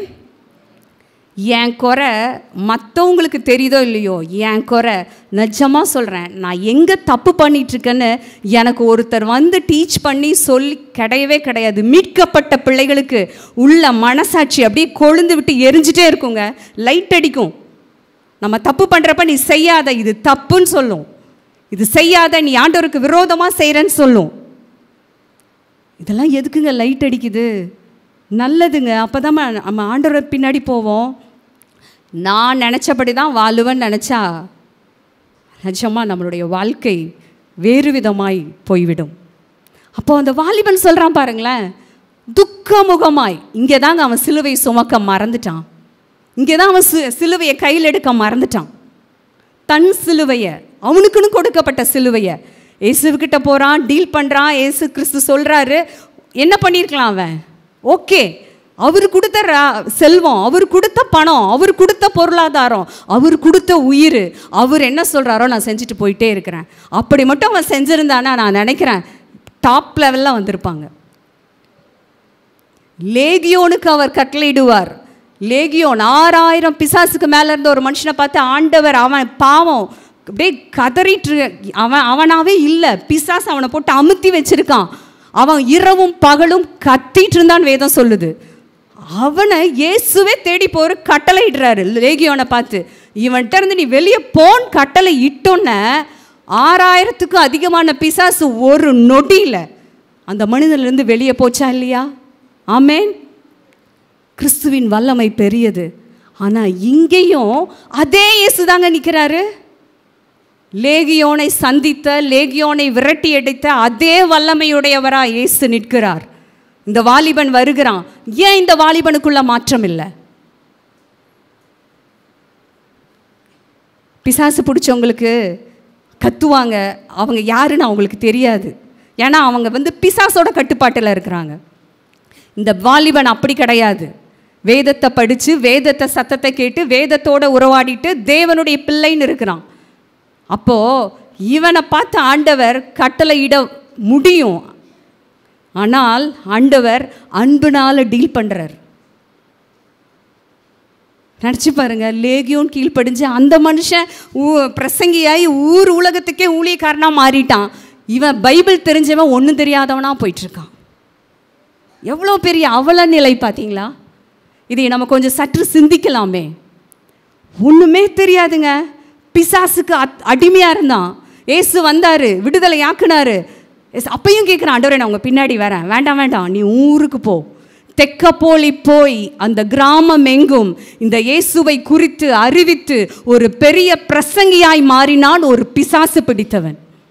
ஆனால் சிறு வயது முதல் வேதத்தை அறிந்தவன், கரைத்து குடித்தவன், வேதம் எல்லாம் அறிந்தவன் துக்கமுகமாய் இயேசுவை சந்தித்து துக்கமுகமாய் கடந்து போகிறான். இங்கே தாங்க நான் சொல்ல வரேன், அவன் தன் சிலுவையை எடுக்க அவனுக்கு மனது இல்லை. ஆமென். ஆண்டவருக்கு தெரியுங்க. நீங்கள் நல்லா நினச்சிக்கோங்க, கிறிஸ்தவ வாழ்க்கையில் ஒரு பகுதியில் தொடர்ந்தேச்சியான துக்கம் உங்கள் வாழ்க்கையை சுற்றி சுற்றி வந்துட்டே இருக்குதுன்னா நீங்கள் அந்த இடத்த கொஞ்சம் அலாசி பாருங்க, அந்த இடத்த கொஞ்சம் ஆராய்ந்து பாருங்க. எங்கே தெரியுமா? தேவனுடைய வார்த்தையோடு, ஆண்டவரே உங்களை நம்பி தான் நான் இங்கே வந்தேன், உங்களை நம்பி தான் இதை செஞ்சேன், ஆனால் இந்த இடம் எனக்கு எப்போதுமே ஸ்ட்ரகிளாகவே இருக்கேன் ஆண்டவரே. நீங்கள் வேறு எங்கேயும் போக வேண்டாங்க, இந்த வேதத்தோடு அமர்ந்து உங்கள் தேவனோடு பேசுங்க. ஆண்டவரே ஏன் இந்த இடம் எனக்கு ஸ்ட்ரகிளாக இருக்குது? நிஜமாக சொல்கிறேன், தெளிவாய் உங்களோடு பேசுவார். அதற்கு பேசுறது ஓகே, நீங்கள் அதுக்கப்புறம் 100க்கு 100 நீங்கள் கீழ்ப்படிய வேண்டும். ஆமென். அங்கே தான் விஷயம் இருக்குது. கீழ்ப்படியலைன்னா இன்றைக்கு அநேகர் நம்ம கிறிஸ்தவ வாழ்க்கையில் இந்த தன் சிலுவை எடுக்காமல் நான் ஆண்டருடைய பிள்ளைன்ட்டு ஓடிட்டே இருக்கிறோம். நம்ம இன்றைய நாளில் அந்த பகுதியிலும் சிலுவையை சுமக்க உங்களை ஒப்பு கொடுங்க. அவருக்கு ஒப்பு கொடுக்க உங்களுக்கு அது ரொம்ப கடினமாக இருக்கும். ஆரம்பத்தில் அந்த இடத்த ஒப்பு கொடுக்கறதுக்கு உங்களுக்கு கடினமாக இருக்கும், போராட்டமாக இருக்கும், இறங்கி வரவே முடியாது, கஷ்டமாக தான் இருக்கும். ஆனால் ஆண்டவரே என்னால் முடியல, எனக்கு கிருபை தாங்கன்னு சொல்லி அந்த சிலுவையை எடுத்துக்கொண்டு நீங்கள் அனுதினமும் அவரை பின்பற்றும் பொழுது உங்கள் சிலுவை சிங்காசனமாய் மாறும். எல்லாம் ஒரே நாளில் நடக்காது. இன்றைக்கி சிலுவை எடுத்தால் நாளைக்கே சிங்காசனம் கிடையவே கிடையாது. கர்த்தர் நம்மை இந்த நாட்களிலே ஒவ்வொரு விசுவாசியும் அவருடைய பிள்ளையும் அழகாய் உருவாக்கி கொண்டிருக்கிறார். உருவாக்குதலுக்கு உங்களை ஒப்பு கொடுத்தால் நீங்கள் சிலுவையை எடுத்துக்கொண்டு ஓடுகிறீர்கள் என்று அர்த்தம். அவருடைய உருவாக்குதலுக்கு நீங்கள் தூர விலகி போனால் நீங்கள் சிலுவையை எடுக்கலன்னு அர்த்தம். ஓகேவா? ஓகே, நான் இந்த காரியத்தை இன்னும் விளக்கி சொல்ல விரும்புகிறேன். திருப்பிக் கொள்ளலாம். பழைய ஏற்பாட்டில் எலியா, எல்லாரும் 2 ராஜாக்கள் எடுத்துக்கொள்ளலாமே. 2 ராஜாக்கள் 1வது அதிகாரம் நான் மிக வேகமாய் சொல்ல ஆசைப்படுகிறேன். 2 ராஜாக்கள் 1வது அதிகாரத்தில் அந்த சம்பவத்தை நான் சொல்லிடுறேன். நீங்கள் ஆனால் அந்த பகுதியை திருப்பி வச்சுக்கோங்க. ஓகே, இங்கே இந்த பகுதி இருக்குன்னு நம்ம தெரிஞ்சுக்கலாம். ஓகே, இதை நம்ம தியானிக்கலாம். எலியா, எத்தனை பேத்துக்கு எலியா தெரியும்? நிச்சயம் எல்லாருக்குமே எலியா தெரியும். எலியா எப்படிப்பட்டவர் சொல்லுங்களேன், பேசுங்களேன் ப்ளீஸ். எலியா எப்படிப்பட்டவர் உங்களுக்கு தெரிஞ்சதை சொல்லுங்க. பயங்கரமான ஒரு தீர்க்கதரிசி, வல்லமையான ஒரு தீர்க்கதரிசி. அப்படிதானே? அப்படிதானே? அப்படி திஸ்பியனாகிய எலியா அப்படின்னு ஒரு இடத்துல வந்துட்டாருன்னா அந்த இடமே கதி கலங்கும். ஆமாவா இல்லையா? நீங்கள் வேதத்தை எடுத்து படித்து பாருங்களேன். திஸ்பியனாகிய எலியான் வந்துட்டார்னாவே அந்த கிளைமேக்ஸே மாறும். அப்படியே எல்லாம் பரபரப்பாக இருக்கும். அங்கே ஏதாவது ஒன்று சொல்லிட்டு போயிட்டே இருப்பார். சீனில் ஹீரோ மாதிரி வருவார், திடீர்னு போவார். பயங்கரமான ஒரு வல்லமையான தீர்க்கதரிசி. ஆமாவா இல்லையா? உங்களுக்கு எலியா தெரியும் தானே? ஓகே. அப்போது இந்த சம்பவத்தை நான் கடகடன்னு சொல்ல ஆசைப்படுறேன். இந்த இடத்துல என்ன ஆகுதுன்னா, ஆகாப் என்கிற ராஜா இறந்துடுறாரு. அங்கே அகசியான்னு ஒரு ராஜா அகசியா பொறுப்பேற்கிறாரு. இந்த அகசியா என்ன பண்ணுறான், ஒரு நாள் தன்னுடைய மேல் வீட்டில் நடந்துட்டுருக்குறான். ஏன்னா அங்கே வசனம் அதெல்லாம் போட்டிருக்கு, படித்தா டைம் கிடையாது. அவன் மேல் வீட்டிலிருந்து எப்படியோ கால் தவறி ஜன்னல் வழியாக அப்படியே கீழே வந்து தொப்புன்னு விழுந்துடுறான். யார்? அகசியா ராஜா. இந்த அகசியா யார்? தேவனுடைய ராஜ்யத்தை ஆளுகிற தேவனுடைய ஒரு ராஜா, தேவனுடைய மக்களை வழிநடத்துகிற ஒரு ராஜா, தேவனை அறிந்தவன். சரியா? அவன் மேல் வீட்டில் உள்ள என்ன பண்ண போனானோ, அவன் வேதத்தில் இதெல்லாம் இருக்குது. மேல் வீட்டில் இருந்தப்போ அங்கேருந்து விழுந்து கீழே விழுந்தானோ எனக்கு பலத்த காயம் வந்துடுது. ஐயோ நான் இனி பிழைப்பனா, ஐயோ நான் செத்துருவோம் போல இருக்கேன். ஏன்னா பயங்கரமான அடி அவனுக்கு. ஐயோ நான் பிழைப்பனா மாட்டனா அப்படின்ட்டு தன்னோட கீழே இருக்கிற வீரர்களை கூப்பிட்டு என்ன சொல்கிறான், நீ போ எக்ரோன் கிட்ட போய் இந்த பாகால் என்கிற தெய்வம் அந்த விக்கிரகத்திட்ட போயிட்டு என்னை பற்றி விசாரிடா, நான் சாவனா பிழைப்பனா. எவ்வளோ ஒரு அவல நிலை பார்த்தீங்களா? தேவனை அறிந்தவன் என் தேவன்கிட்ட விசாரிக்கக்கூடாதா? வேதம் இல்லையா? கத்தர் இல்லையா? தீர்க்கதரிசி இல்லையா அந்த நாட்களில்? அதுக்கெல்லாம் அவனுக்கு மனசு இல்லை. பாகால் கிட்ட போகிறான், விக்கிரகத்திட்ட போய் விசாரிச்சுட்டு சொல்லி ஆட்களை அனுப்புகிறான். அப்போ இந்த ஆட்களும் அப்படியே வந்துட்டுருக்காங்க. ராஜா சொன்னதை கீழ்ப்படிஞ்சு வந்துட்டுருக்குறாங்க போய் விசாரிக்க. அப்போ திஸ்பியனாக எலியா கிட்ட ஆண்டவர் என்ன பேசுகிறாரு, பா இங்கே பாரு, அவன் என்னையை விசாரிக்காமல் பாகால் விக்கிரகத்திட்ட விசாரிக்க போகிறான். நீ அவன்கிட்ட எதிர்பட்டு எலியா நீ சொல்லு, நீ ஏறின கட்டிலேருந்து இறங்கவே மாட்டேன், நீ செத்துருவன் போய் சொல்லு அப்படிங்கிறார். உடனே எலியா அது கீழ்ப்படிஞ்சு டக்குன்னு போய் நின்று அந்த வீரர்கிட்ட பஸ் சொல்கிறான், உன் ராஜா என்ன ஜீவனுள்ள தேவன் நான் இருக்கிறேன், என்னை விட்டுட்டு நீ பாகால்கிட்டையோ போய் விசாரிக்கிற, நீ ஏறின கட்டிலேருந்து இறங்கவே மாட்டேன், நீ சாவது உறுதின்னு எலியா சொல்லிட்டு போயிடுறார். இதையே இந்த வீரர்கள் போய் அகசியா ராஜாட்ட சொல்கிறாங்க. சொன்னோன்னா அகசியாவுக்கு அப்படியே தென்படுது, ஓ இது ஒருவேளை எலியாவாக இருக்குமோ அப்படின்ட்டு. சரியா? சொல்லிட்டு அவன் என்ன பண்ணுறான், டேய் வீரர்கள் 50 பேர்த்த கூப்பிடுறான். எத்தனை பேர்த்த? 50 பேர்த்த. 50 பேர்த்துக்கு ஒரு தலைவன், மொத்தம் 51 பேரை கூப்பிட்டு என்னங்கிறான், நீ இங்கே போய் அந்த எலியாவை கூட்டிகிட்டு வா அப்படிங்கிறான். உடனே இந்த 50 பேரும் அவங்களுக்கு ஒரு தலைவனை என்ன பண்ணுறாங்க, எலியாவை சந்திக்க போகிறாங்க. எலியா அப்படியே ஜெய்ஜாண்டிக்கு ஒரு இடத்துல இருக்கிறார். இவன் போனோடனே ஆண்டவரே இல்லை எலியா உங்களை ராஜா வர சொல்லுகிறார் அப்படின்னோடனே எலியாவுக்கு சொல்லுன்னு கோவம் வருது. சொல்லுன்னு கோவம் வந்துட்டு திரும்பி பார்த்து, நான் தேவனுடைய மனுஷனே ஆனால் வானத்திலிருந்து அக்கினி இறங்கி உங்களை பட்சிக்க கடவுதுங்கிறாரு. உடனே வானத்திலிருந்து அக்கினி வந்து அவங்க அப்படியே 50 பேரையும் பட்சித்து போட்டுருது. 51 பேர். ஏங்க இது கேட்குறப்ப சொல்லுவாங்களே கொலை நடுங்கிற மாதிரி இல்லை? நீங்கள் அதை கொஞ்சம் கற்பனை பண்ணி பாருங்கள். வேதத்தில் ஏதோ கதை இல்லைங்க, இதெல்லாம் நடந்தது. அக்கினி வந்து அவங்களெல்லாம் அழிச்சிருச்சு. உடனே ராஜா என்ன பண்ணுறான், அடுத்த 50 பேர்த்த ரெடி பண்ணுறான். அடுத்த 50 வீரர்கள், அவங்களுக்கு ஒரு தலைவன், மொத்தம் 51 பேர்த்த மறுபடியும் எலியா கிட்ட அனுப்புகிறான். அவங்க எலியாவே ராஜா உன்னை வர சொல்லுகிறார். உடனே அவனுக்கு மறுபடி சொல்லுன்னு கோவம் வருது, நான் தேவனுடைய மனுஷனே ஆனால் அக்கினி உன்னையும் பட்சிக்கட்டுங்கிறான். உடனே அக்கினி அவர்களையும் பட்சிக்கிறது. வாவ், நடக்கக்கூடாத ஒரு சம்பவம். நினச்சி பாருங்க, ஒரு அக்கினி இறங்கி 50 பேரும் அப்படியே சாம்பலாக மாறுறாங்க. 51 பேரும் அடுத்தவங்க வர்றாங்க, அவங்களும் சாம்பலாக மாறுறாங்க. ராஜாவும் அடுத்தது மறுபடியும் 50 பேர்த்தையும் ஒரு தலைவனையும் அனுப்புகிறான். எலியா கிட்ட வராங்க. இந்த தடவை இந்த தலைவன் கொஞ்சம் சுதாரிச்சிட்டான். ஐயோ எப்படி இருக்கும் அந்த இடத்துல உங்களை அனுப்பிச்சி விட்டா எப்படிங்க இருக்கும் யோசிச்சு பாருங்க. தீபக் தான் அதுக்கு தலைவன், பின்னாடி 50 பேர். தீபக் போவானா எப்படி கொலை நடுங்கும், ஐயோ கருகிருவோமே அப்படிங்கிறான். ஐயோ போச்சு தீயா, ஐயோ அக்கி, ஐயோ எப்படி அந்த மைண்டோட அப்படியே பயந்துட்டே போயிருப்பாங்க. போயிட்டு அந்த தலைவன் என்ன சொல்கிறான், ஆண்டவரே என் ஜீவன் உங்கள் பார்வைக்கு அருமையாக இருக்கட்டும் அப்படின்னு தன்னை தாழ்த்தி ஒரு சின்ன ரெக்வஸ்ட் வச்சுட்டு ராஜா உன்னை கூப்பிடுறாருன்னொன்னே அப்போ ஆண்டவர் சொல்லுவார், எலியா நீ அவனோட போ அப்படிம்பார். உடனே எலியா ராஜாவை வந்து சந்திப்பாங்க. சந்தித்து சொல்லிடுவாங்க, நீ ஏறின கட்டிலேருந்து இறங்க மாட்டே, நீ சாவது உறுதின்னு. அகசியாவும் செத்துருவான். இதுதாங்க சம்பவம். எலியா செய்தது சரியா தவறா? நானும் ஆண்டவர்கிட்டயே கேட்டுட்ருக்கிறேன், ஆண்டவரே இது பழைய ஏற்பாடு, இது என்ன ஆண்டவரே? அக்கினி இறங்கட்டும்னு ஒரு தெய்வ மனுஷன் சொன்னோன்னா அக்கினி இறங்குச்சே. மொத்தம் செத்தது எத்தனை பேர்? Very good. 102ன்னு சொன்னவங்களாம் கணக்கு புலி. ஓகே, 102 பேர் கருகிட்டாங்க.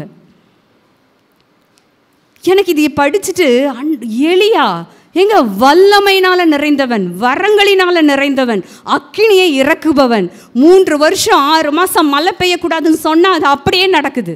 ராஜாக்களுக்கு சவால் விட்டவன். ஓ சாதாரண மனுஷன் இல்லைங்க எலியா.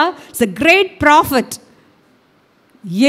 எதுதான் நம்ம பிள்ளைங்களுக்குலாம் நம்ம எலைஜான்லாம் பேர் வைக்கிறோமா இல்லையா? ஊழியக்காரங்க பேர் எத்தனையோ பேர் எலியான்னு வச்சுருக்காங்க.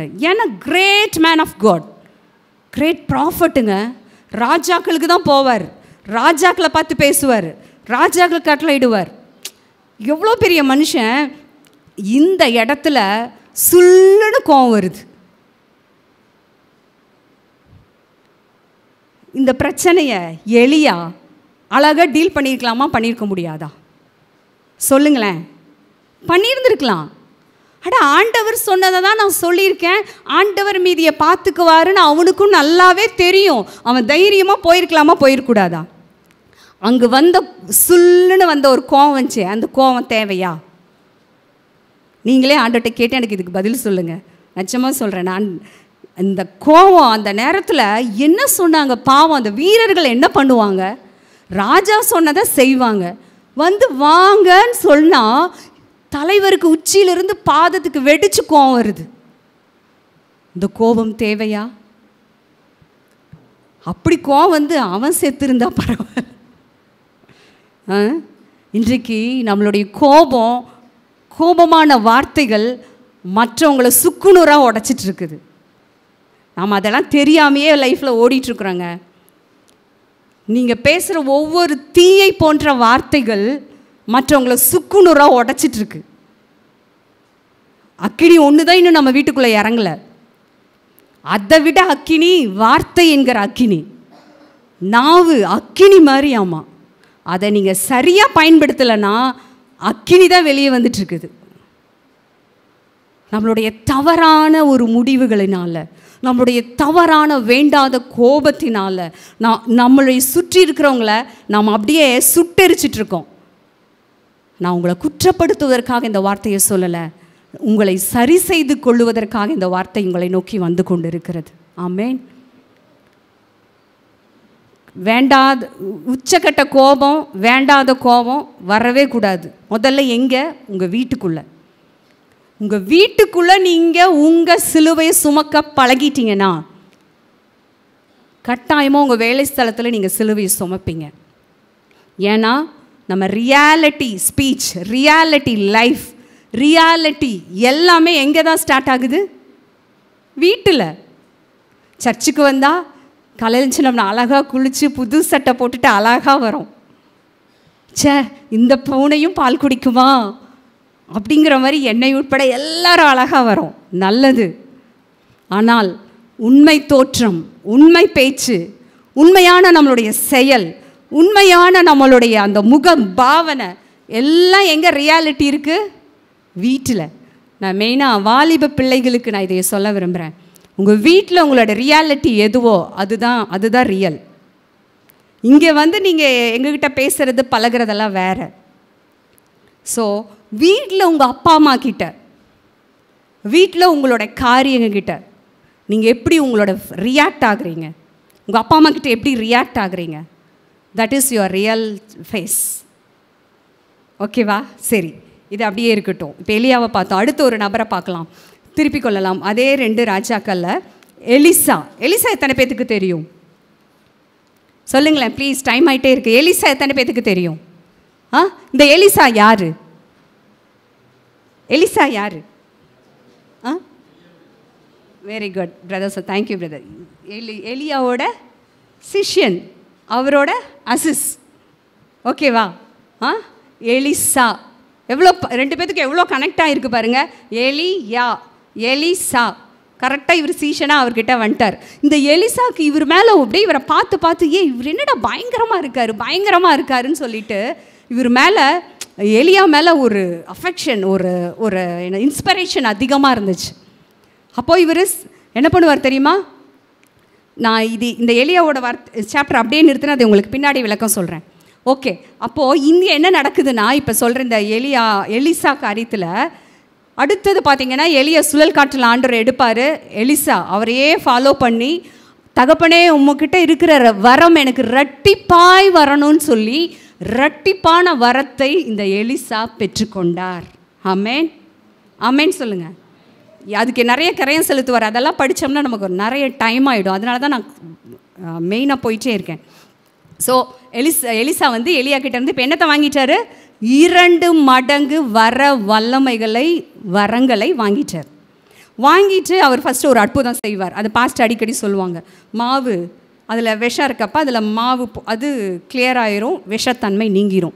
அது முடிஞ்சோடனே இவர் என்ன பண்ணுவார் பாருங்கள். 2 ராஜாக்கள் 2வது அதிகாரம் 23, 24, 25 நான் கடற்கன்னு வசனத்தை வாசிக்கலை, எனக்கு டைம் இல்லை. 23, 24, 25 அந்த எலிசா அப்படி போயிட்டுருப்பார். பெத்தேலுக்கு போகலான்னு போயிட்டுருக்கிறப்ப சிறுவர்கள், சொல்லுங்கள் பார்க்கலாம், இங்கே பிள்ளைகள்னு இருக்கும். அந்த பிள்ளைகள் யாருன்னு பார்த்தீங்கன்னா சிறுவர்கள். எத்தனை பேருன்னு டக்குன்னு வசனத்தை பார்த்து சொல்லுங்கள் பார்க்கலாம். வெரி குட், 42 சிறுவர்கள். ஒருத்தர் இல்லைங்க, 2 பேர் இல்லைங்க, எத்தனை பேர்? 42 சிறுவர்கள் இந்த எலிசாவை பார்த்துட்டு, மொட்டைத்தலையா, வழுக்கத்தலையா, உங்களை நான் சொல்லலைங்க, பைபிளில் அந்த 23, 24, 25 இருக்குது. மொட்டை, வழுக்க அப்படின்ட்டு இந்த 42 பேரும் இந்த சிறு பிள்ளைங்க அவனை டென்ஷன் பண்ணி பேசுகிறாங்க, கேலி பேசுகிறாங்க, ஏளனம் பேசுகிறாங்க. சரி, நான் கேட்குறேன், அப்படி நம்ம கேலி பேசலாமா? அவன் இருக்கிறான், அவன் வழுக்க, அவன் இருக்கிறான் சொட்டை, இதெல்லாம் நம்ம பேசவே கூடாது. அது தேவன் அருவருக்கிறார். அப்புறம் கலரை வச்சு பேசுகிறது, அதெல்லாம் நமக்கு ஒத்து வராது. அதெல்லாம் நம்ம லைஃப்லேயே இருக்கக்கூடாது. ஆமேன். உங்களுக்கு ஆண்டவர் ஒரு வேளை நல்ல காரியங்களை கொடுத்துருக்கலாம். அது இல்லாதவங்களை பார்த்து நீங்கள் வந்து ஒரு வேளை அற்பமாய் பேசினாலோ நினைத்தாலோ சீக்கிரமாக உங்கள் முடியெல்லாம் கொட்டி போயிடும். அதனால் யாரையும் அப்படிலாம் பேசாதீங்க. ஓகே, சரி. அப்போது இந்த 42 பிள்ளைங்க என்ன பண்ணுறாங்க? எலிசாவை பார்த்து வழுக்கத்தலையா, மொட்டைத்தலையான்னு கத்துறாங்க. ஏன் கத்துனாங்கன்னு தெரியல, ஆவியானவர் எழுதி வச்சிருக்கிறார். அப்போது இவங்க கத்துனோடனே எலியாவுக்கு சுருன்னு ஒரு கோவம் வந்துச்சுன்னா, இவர் எலிசா 2 மடங்கு வல்லமை 10 மடங்கு சுருன்னு ஆயிட்டாரு. ஏங்க, வல்லமையும் வரத்தையும் கர்த்தர் எதுக்கு கொடுக்குறாரு? நீங்கள் ஒரு வேளை பயங்கர வல்லமையாக இருக்கலாம், அந்த வல்லமையில் எழும்பி இவனுக்கு கால் உடையட்டும்னு சொல்கிறக்கு ஆண்டவர் வல்லமை கொடுத்து வச்சுருக்காரு. இந்த எலிசா என்ன பண்ணுறாரு பாருங்க, 2 மடங்கு வல்லமையை வாங்கிட்டு அப்படியே பெத்தேலுக்கு வராரு. 42 பிள்ளைங்க கத்துனோன்னே இவர் சுருன்னு, அதான் சொல்கிறேனே, அவரை விட இவர் 2 மடங்கு கோபத்தில் எழும்பி பிள்ளைகளை பார்த்து சபித்தான். வாவ், செய்யக்கூடாத ஒரு காரியம், தேவனுடைய பிள்ளை செய்யக்கூடாத ஒரு காரியம். அது சிறுவர்களை பார்த்து சபித்தான் வேதத்தில் எழுதியிருக்குது. உடனே என்ன தெரியுமா நடந்துச்சு? காட்டுக்குள்ளே இருந்து 2 கரடி புறப்பட்டு வந்து அந்த 42 சிறுவர்களை குதறி போட்டதாம். வாவ், இமேஜின் பண்ண முடியலைங்க. வேதத்தில் எழுதப்பட்டிருக்குது. ஆண்டவர் 42 சிறுவர்களை சபிடா, நான் கரடியை அனுப்புவேன்டா, அது கொதறிருண்டா. இதுக்காங்க ரெட்டிப்பான வல்லமையை கொடுத்தாரு? பேசலாமே. இதுக்கா ரெட்டிப்பான வல்லமை? சபிக்கிறக்கா உங்களுக்கு வல்லமையும் வரங்களையும் கர்த்தர் கொடுத்து வச்சிருக்கிறாரு? நான் தயவா சொல்கிறேன், உங்கள் வீட்டுக்குள்ளே சபிக்கிற வார்த்தைகளை பேசாதிருங்கள். விளங்காது, இது இனி திருந்தாது, இது உருப்படாது, இனி அவ்வளவுதான், முடிஞ்சது, எனக்கு எல்லாமே முடிஞ்சுதுங்க. இப்படிப்பட்ட சபிக்கப்பட்டதுக்கு ஏதுவான வார்த்தைகளை நீங்கள் பேசுனீங்கன்னா உங்கள் சூழ்நிலையும் அப்படியே தான் இருக்கும். நான் தீர்க்க தரிசனமாக நானும் சொல்கிறேனே, நீங்கள் அப்படி பேசிகிட்டு இருந்தீங்கன்னா உங்கள் சூழ்நிலை மாறவே மாறாது. எங்க இவன் சபிச்சான் வேதம் சொல்லுது. உடனே 2 கரடி புறப்பட்டு வந்து சிறுவர்களை பீறி போட்டதுன்னு வேதம் சொல்லுது. அதே வார்த்தையை நான் உங்களுக்கு சொல்கிறேன். நீங்கள் சபிக்கிறப்ப உங்களுக்கு கண்ணுக்கு தெரியாத தேவனால் விடப்பட்ட இல்லை. நீங்கள் யாருக்கு சபிக்கிறப்ப நீங்கள் யாரை பிரியப்படுத்துறீங்க? என்னை உட்பட தான் சொல்கிறேன். நான் ஒரு காரியத்தை சபிக்கிறப்ப நான் யாரை பிரியப்படுத்துகிறேன்? பிசாசை பிரியப்படுத்துகிறப்ப. அப்போ என் வீட்டுக்குள்ளே எந்த தூதர் வருவாங்க? பிசாசுக்கு நான் ஓப்பன் பண்ணுறேன். அப்போது நிஜமாக சொல்கிறேன், அவன் உங்களை வந்து அழிச்சிடலாம் முடியாது. ஆண்டவர் கிருபையை பாசு சொன்ன மாதிரி கிருபையாக வச்சுட்டே இருக்கிறாரு. ஆனால் நீங்கள் இருக்க வேண்டிய ஸ்தானத்துலேயும் இருக்க வேண்டிய சந்தோஷத்துலேயும் உங்கள் குடும்பம் இருக்காது. ஏன்னா வீட்டுக்குள்ளே சபிக்கப்பட்ட வார்த்தைகளே போயிட்டுருக்கு. ஆண்டவர் வந்து இருளை பார்த்து பேச சொன்னார். என்ன சொன்னார்? வெளிச்சத்தை பேசுங்கிறாரு. நம்ம இருளை பார்த்து டபுள் மடங்கு இருளை பேசிகிட்டு இருக்கிறோம். ஐயோ கொஞ்சம்தான் இருக்கும், ஐயோ இப்படி இருக்கே, அதை பேசவா நம்ம கர்த்தர் நம்மளை பிள்ளையாக மாற்றி இருக்கிறார்? அதை பேசவா உங்களை என்னையும் ரத்தத்தினால மீட்டெடுத்திருக்கிறார்? தீர்வை பேச சொன்னால் பிரச்சனையவே பேசிகிட்டு இருக்கிறோம். ஏங்க உங்கள் பிரச்சனை ஆண்டவருக்கு தெரியுமா தெரியாதா? தெரியும். நீங்கள் போய் ஆண்டவரே என் பிரச்சனை இப்படி, என் வாழ்க்கை இப்படி ஆயிடுச்சு, என்னை ஏமாற்றிட்டாங்க, எனக்கு முடிஞ்சிருச்சு, அவ்வளோதான், என் ஆஃபீஸில் இப்படி ஆயிடுச்சு, இதெல்லாம் ஆண்டவருக்கு தெரியுமா தெரியாதா? சொல்லுங்களேன் ப்ளீஸ், பேசுங்களேன். எனக்கு வேறு நேரம் போயிட்டே இருக்குது, இங்கே வந்தால் தான் எனக்கு. நீங்கள் பிரச்சனையவா பேச ஆண்டவர் உங்களை அழைச்சாரு? நீங்கள் போய் ஜெபத்தில் உட்காந்து ஆண்டவரோடு உட்காந்து தீர்வை பேசுங்கள். எந்த தீர்வு? வசனத்தில் தான் தீர்வு இருக்குது. வசனத்தை பேசுங்க. உங்கள் பிள்ளைங்க கீழ்ப்படியவே இல்லையா? எருமை மாடு, அது திருந்தவே திருந்தாது. எத்தனை ஊழிக்கார் ஜெபம் பண்ணாலும் உங்கள் பிள்ளைக்கு மாற்றம் வராது. நீங்கள் ஆண்டவர்கிட்ட சொல்லுங்கள், என் பிள்ளைகள் எல்லாம் என் பந்தியை சுற்றிலும் ஒளிவ மர கன்றுகளைப் போல் இருப்பார்கள். இதுதாங்க தீர்வை பேசுறது. என் கணவர் திருந்தவே மாட்டார், இதை பேசாதீங்க. கர்த்தருக்கு பயந்து அவர் வழிகளில் நடக்கிற என் கணவர் இந்த பூமியிலே பாக்கியவானாயிருப்பார். ஆமென். என் மனைவி எங்கெங்க திருந்த போறா, அதை பேசாதீங்க. என் மனைவி என் வீட்டோரங்களில் கனி தரும் திராட்சை கொடியை போல் இருப்பாள். Amen. Just check yourself. இப்படி பேசுகிறீங்களா? இப்படி பேசுகிறேன்னா? நம்ம கிறிஸ்துவ வாழ்க்கையில் சீரியஸாக கேட்குறேன், உண்மையாக கேட்குறேன், உங்களை ஓப்பனாக கேட்குறேன். இப்படியா பேசிகிட்டு இருக்கீங்க? பேசிக்கொண்டிருந்தால் சந்தோஷம். உங்கள் குடும்ப உயர்வை ஒருவனும் தடுக்க முடியாது. நீங்கள் பேசாமல் இருப்பீர்கள் என்றால், சபித்து கொண்டே இருப்பீர்கள் என்று சொன்னால், தயவாய் இப்பொழுதே பரிசுத்த ஆவியானவருடைய உதவியோடு அந்த காரியத்தை எல்லாம் விட்டுருங்க. ஆமென். சரி, எலிசாக்கு வரலாம். எலிசா சபிச்சாங்க, 2 கரடி வந்துச்சு, எல்லாத்தையும் பீறி போட்டுருச்சு. என் துக்கம் அதிகரிச்சுது இதை படித்தோன்னே. எலிசா எப்பேற்பட்ட ஒரு ப்ராஃபட்டு, மரித்தவங்களை உயிரோடு எழுப்புறாருங்க. சரி, எலிசா செஞ்ச அற்புதம் இன்னொன்று சொல்லுங்கள் பார்க்கலாம். அவர் செத்தப்பறமும் அற்புதம் நடந்துச்சா இல்லையா? அவர் போய் புதைச்சிட்டாங்க. அவரோட நரம்புல இருந்து ஒரு சேனை, எலும்புல இருந்து போர் சேனையை கர்த்தர் எழுப்பினார். வாவ்! அவருடைய எலும்புகள் எல்லாம் வல்லமை. அவர் செத்து போனாலும் வல்லமை. ஆனால் எலிசா சபித்தான். சாரி, கரெக்ட், எலிசா சபித்தான். ஆவியானவர் எழுதி வச்சிருக்கிறார். துக்கத்திலையும் துக்கம், கத்தரை அறிஞ்சு வல்லமை வர்றோம், பலன், ஜெபம், உபவாசம், ஓகே எல்லாம் கரெக்ட். எப்படி பேசிகிட்டு இருக்கீங்க? வீட்டுக்குள்ள எப்படி பேசுகிறோம்? எப்படி ஒரு பிரச்சனையை அணுகிறோம்?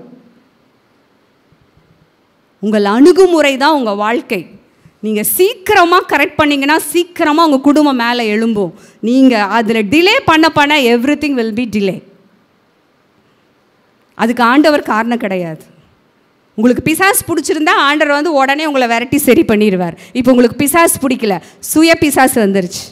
நான் ஆண்டவரே நீங்கள் வெயிட் பண்ணுங்க ஆண்டவரே, நான் அதெல்லாம் பார்த்துக்குவேன் ஆண்டவரே. அவரை உட்கார வச்சுட்டு நம்ம செயல்பட்டுட்டு இருக்கோம். அவர் இல்லை தம்பி, இந்த சிலுவை உனக்கு, இதை சுமந்துட்டு போ, நான் உனக்கு உதவி செய்வேங்கிறாரு. சிலுவையாவது ஒன்றாவது, அது அங்கே இருக்கட்டும், நான் பாட்டு வருவேன் போவேன், என்னை யாரும் இது சொல்லக்கூடாது. மாற்றங்களை பார்க்க போவதே இல்லை நம்ம வாழ்க்கையில். அப்படி இருந்தோம்னா நான் துக்கத்தோடு சொல்கிறேன், நிச்சயம் தேவன் அதற்காக உங்களை ரத்தம் சிந்தி மீட்கலை. ஓகேவா? சரி, டைம் ஆச்சு. எலியா பார்த்தோம், எலிசா பார்த்தோம். இப்பொழுது ஒருவரை பார்க்கலாம், திருப்பிக் கொள்ளலாம். கிறிஸ்து. ஆமேன்னு சொல்லுங்களேன். கிறிஸ்துங்கிறப்பயே நிச்சயமாக எனக்கு ஒரு குதூகலமாக இருக்குது. ஆமேன். பழைய ஏற்பாட்டில் மிகப்பெரிய தீர்க்கதரிசியான எலியாவை பார்த்தோம், எலிசாவை பார்த்தோம். இப்போ நான் கிறிஸ்துவுக்கு நேராக உங்கள் சிந்தனையை திருப்ப விரும்புகிறேன். உங்களுக்கு ரோல் மாடல் யார்? சீக்கிரமாக சொல்லுங்களேன், உண்மையாக சொல்லணும். பசங்கள்லாம், வாலிப பசங்க, தம்பிங்க, தங்கச்சிங்கெல்லாம் உங்களோட ரோல் மாடல் யார்? சுபின் ரோல் மாடல் சொல்லுங்களேன். ஜீசஸ். பாஸ்டர் கிடையாது உங்கள் ரோல் மாடல். உங்கள் ரோல் மாடல் நானும் கிடையாது, எந்த ஊழியனும் கிடையாது. வச்சிங்கன்னா தோற்று போயிடுவீங்க, வச்சிங்கன்னா சோர்ந்து போயிடுவீங்க. நினச்சிங்கனாவே உங்களுக்கு அவ்வளோதான். எந்த ஊழியரும் இல்லை, உங்களுக்கு மட்டும் இல்லை, ஊழியராகிய எங்களுக்கும் ரோல் மாடல் இயேசு. ஆமென். சரி, இயேசு எப்படி பிரச்சனையை டீல் பண்ணார்? நான் கடன்னு வசனம்லாம் எடுக்கல, நான் சொல்ல போகிறேன். ஆண்டவர் போய் லேகியோனை துரத்துறாரு, அந்த மனுஷனாக மாத்துறாரு.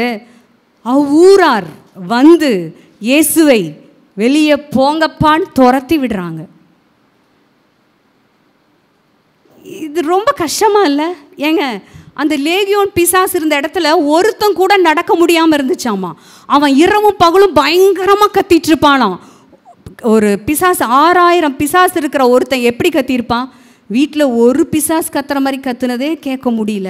6000 பிசாசு இருக்கிற ஒருத்தன் கத்துறான்னா எவ்வளோ அகோரமாக கத்தியிருப்பான். வசனம் சொல்லுது, அவ்வழியே ஒருவனும் போகக்கூடாது இருந்தது. அந்த இடத்துல கிறிஸ்து போகிறாரு, அந்த லேகியோன் பிசாசு பிடிச்ச மனுஷனை மாற்றுகிறார், அந்த ஊருக்கே ஒரு விமோசனத்தை கொடுக்குறாரு. அத்தனை ஊரார் வந்து அவர் காலடியில் விழுந்து நன்றிங்க ஆண்டவரேன்னு சொல்கிறத விட்டுட்டு, ஐயா எங்கள் ஊரை விட்டு வெளியே போங்கங்கிறார். என்ன ஜனம் இது? என்ன ஊரார் இது? மனசாட்சி இல்லையா? ஏசு என்ன காசா கேட்டாரு? நினச்சி பாருங்க. ஏங்க நல்லவருங்க, அவர் நன்மையை செய்கிறவராக சுற்றி திறந்தார். இந்த லேகியோன் கூப்பிடவே இல்லைங்க, இயேசுவே நான் இங்கே கஷ்டப்படுறேன்னு சொல்லவே இல்லைங்க. இயேசு தன்னுடைய ஆவியில் அறிந்தார், அங்கே ஒரு மனுஷன் இருக்கிறான், அவன் கஷ்டப்பட்டுட்டு இருக்கான், அவன் எல்லா நாளும் புறக்கணிக்கப்பட்டிருக்கான்.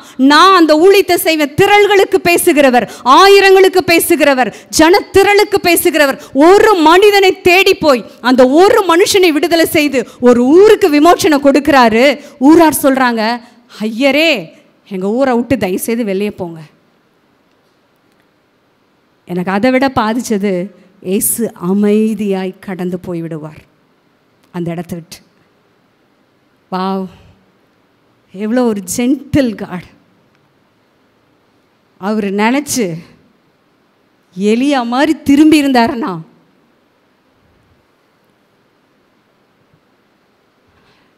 நாம் ஆராதிக்கிற தெய்வன் அவர் அன்பின் தெய்வன். ஆமென். அவர் ஜனத்தை நேசிக்கிறதற்காக காரியங்களை செய்கிறார். ஆமென். ஒரு ஊழியக்காரர் சொல்கிறாரு, அந்த 3000 பன்னி கூட்டம்லாம் விழுந்துச்சுல, ஏசு அவனோட தொழிலை நஷ்டப்படுத்திட்டு சும்மாலாம் போயிருக்க மாட்டார். அந்த பன்னிக்கு, அந்த பன்றிகளுக்குரிய காசை அவங்ககிட்ட கொடுத்துட்டு போயிருப்பாருன்னு. நிஜமா கிறிஸ்து ஒரு நாளும் ஒருவருக்கும் நஷ்டத்தை ஏற்படுத்துகிறவர் அல்ல. அவர் ஒரு அற்புதம் செஞ்சுட்டு, ஏப்பா சாரி இந்த அற்புதம் செஞ்ச அந்த நஷ்டம் வருந்தான், இந்த நஷ்டத்தை நீ சந்திச்சுக்கோன்னு சொல்லுகிற தெய்வம் அல்ல. அவர் நஷ்டத்தை லாபமாய் மாற்றுகிறவர். ஆமென். அமைதியாக போயிடுறாருங்க. அடுத்தது இன்னொரு பகுதியை சொல்கிறேன். ஆண்டவரை பார்த்து, கிறிஸ்துவை பார்த்து ஜனங்க சொல்கிறாங்க, பிசாசுக்கு தலைவனேங்கிறாங்க. யாரை பார்த்து சொல்கிறாங்க? ஏங்க, குஷ்டரோகத்தை சரி பண்ணிட்டு இருக்காரு. நான் ஒரு நாள் மத்தேயில உட்காந்து தனிப்பட்ட நபரை சுகம் இல்லாமல் எங்கெங்கெல்லாம் ஆண்டவர் சுகமாக்குனாருன்னு ஒரு டைம் நான் எடுத்து எழுதி நாங்கள் இங்கே ஒரு டைம் தியானித்தோம். அப்பா, சகல வியாதியும் சகல கொடிய வியாதிகளையும் வேதனைகளையும் அவர் நீக்கி சொஸ்தமாக்கினார். அவர் வேலையே என்ன தெரியுமா? பிரசங்கம் பண்ணுறது, ஜனங்களை சுகமாக்குறது. இப்படிப்பட்டவரை பார்த்து ஒரு பட்டம் கொடுக்குறாங்க. என்ன பட்டம் தெரியுமா? நீ தான் பெயல்செபூலின் தலைவன். ஏங்க, இது எப்படி ஏற்றுக்கொள்ள முடியும்? வாழ வைக்கிறாருங்க. 400 விதவை, ஒரே மகன், தன் நம்பிக்கையே அந்த ஒரு பையன்தான், அவனும் செத்துட்டான். அவள் அப்படியே கண்ணீர் விட்டுட்டு போயிட்டே இருக்கா. இவர் போகிறாரு, பாடையை தொட்டு அந்த மகனை உயிரோட எழுப்புறாருங்க. அவளோட துடிப்பு கிறிஸ்துவுக்கு மட்டும்தாங்க தெரியும். ஐயோ, என் வாழ்க்கையே போச்சே, என் பையன் போயிட்டானே, அழுதுட்டு துடிக்கிறா. சொந்தமெல்லாம் கூட சேர்ந்து அழத்தான் முடியும், ஒருவரும் ஒன்றும் செய்ய மாட்டாங்க. ஆனால் கிறிஸ்து மரித்த வாலிபனை உயிரோடு எழுப்பி, இந்தா நீ போய் வாழுங்கிறார். ஆமென். கண்ணு முன்னாடி அற்புதம் நடந்த இந்த இயேசுவை பார்த்து ஜனங்கள் சொல்கிறாங்க, நீ தெரியாதா, நீ தான் பிசாசுக்கெல்லாம் தலைவன், அதனால தான் நீ இவ்வளோ அற்புதம் செய்கிற. இயேசு என்னங்க பண்ணார்? அப்போது தன்னை பார்த்து இப்படி ஒரு பட்ட பேர் வச்சோன்ன, நீ பெயல்செபூலின் தலைவன் ஒன்ன ஒரு சின்ன விளக்கத்தை கொடுத்துட்டு அமைதியாக போயிடுவார். ஆமென், ஆமென் சொல்லலாமே. இங்கேயும் சொல்கிறேன், அப்படி ஒரு தன்னுடைய வல்லமையை காண்பிக்கிறதுக்காக அவர் எலிசா மாதிரி திரும்பி ஒரு சபிச்சிருந்தாருன்னா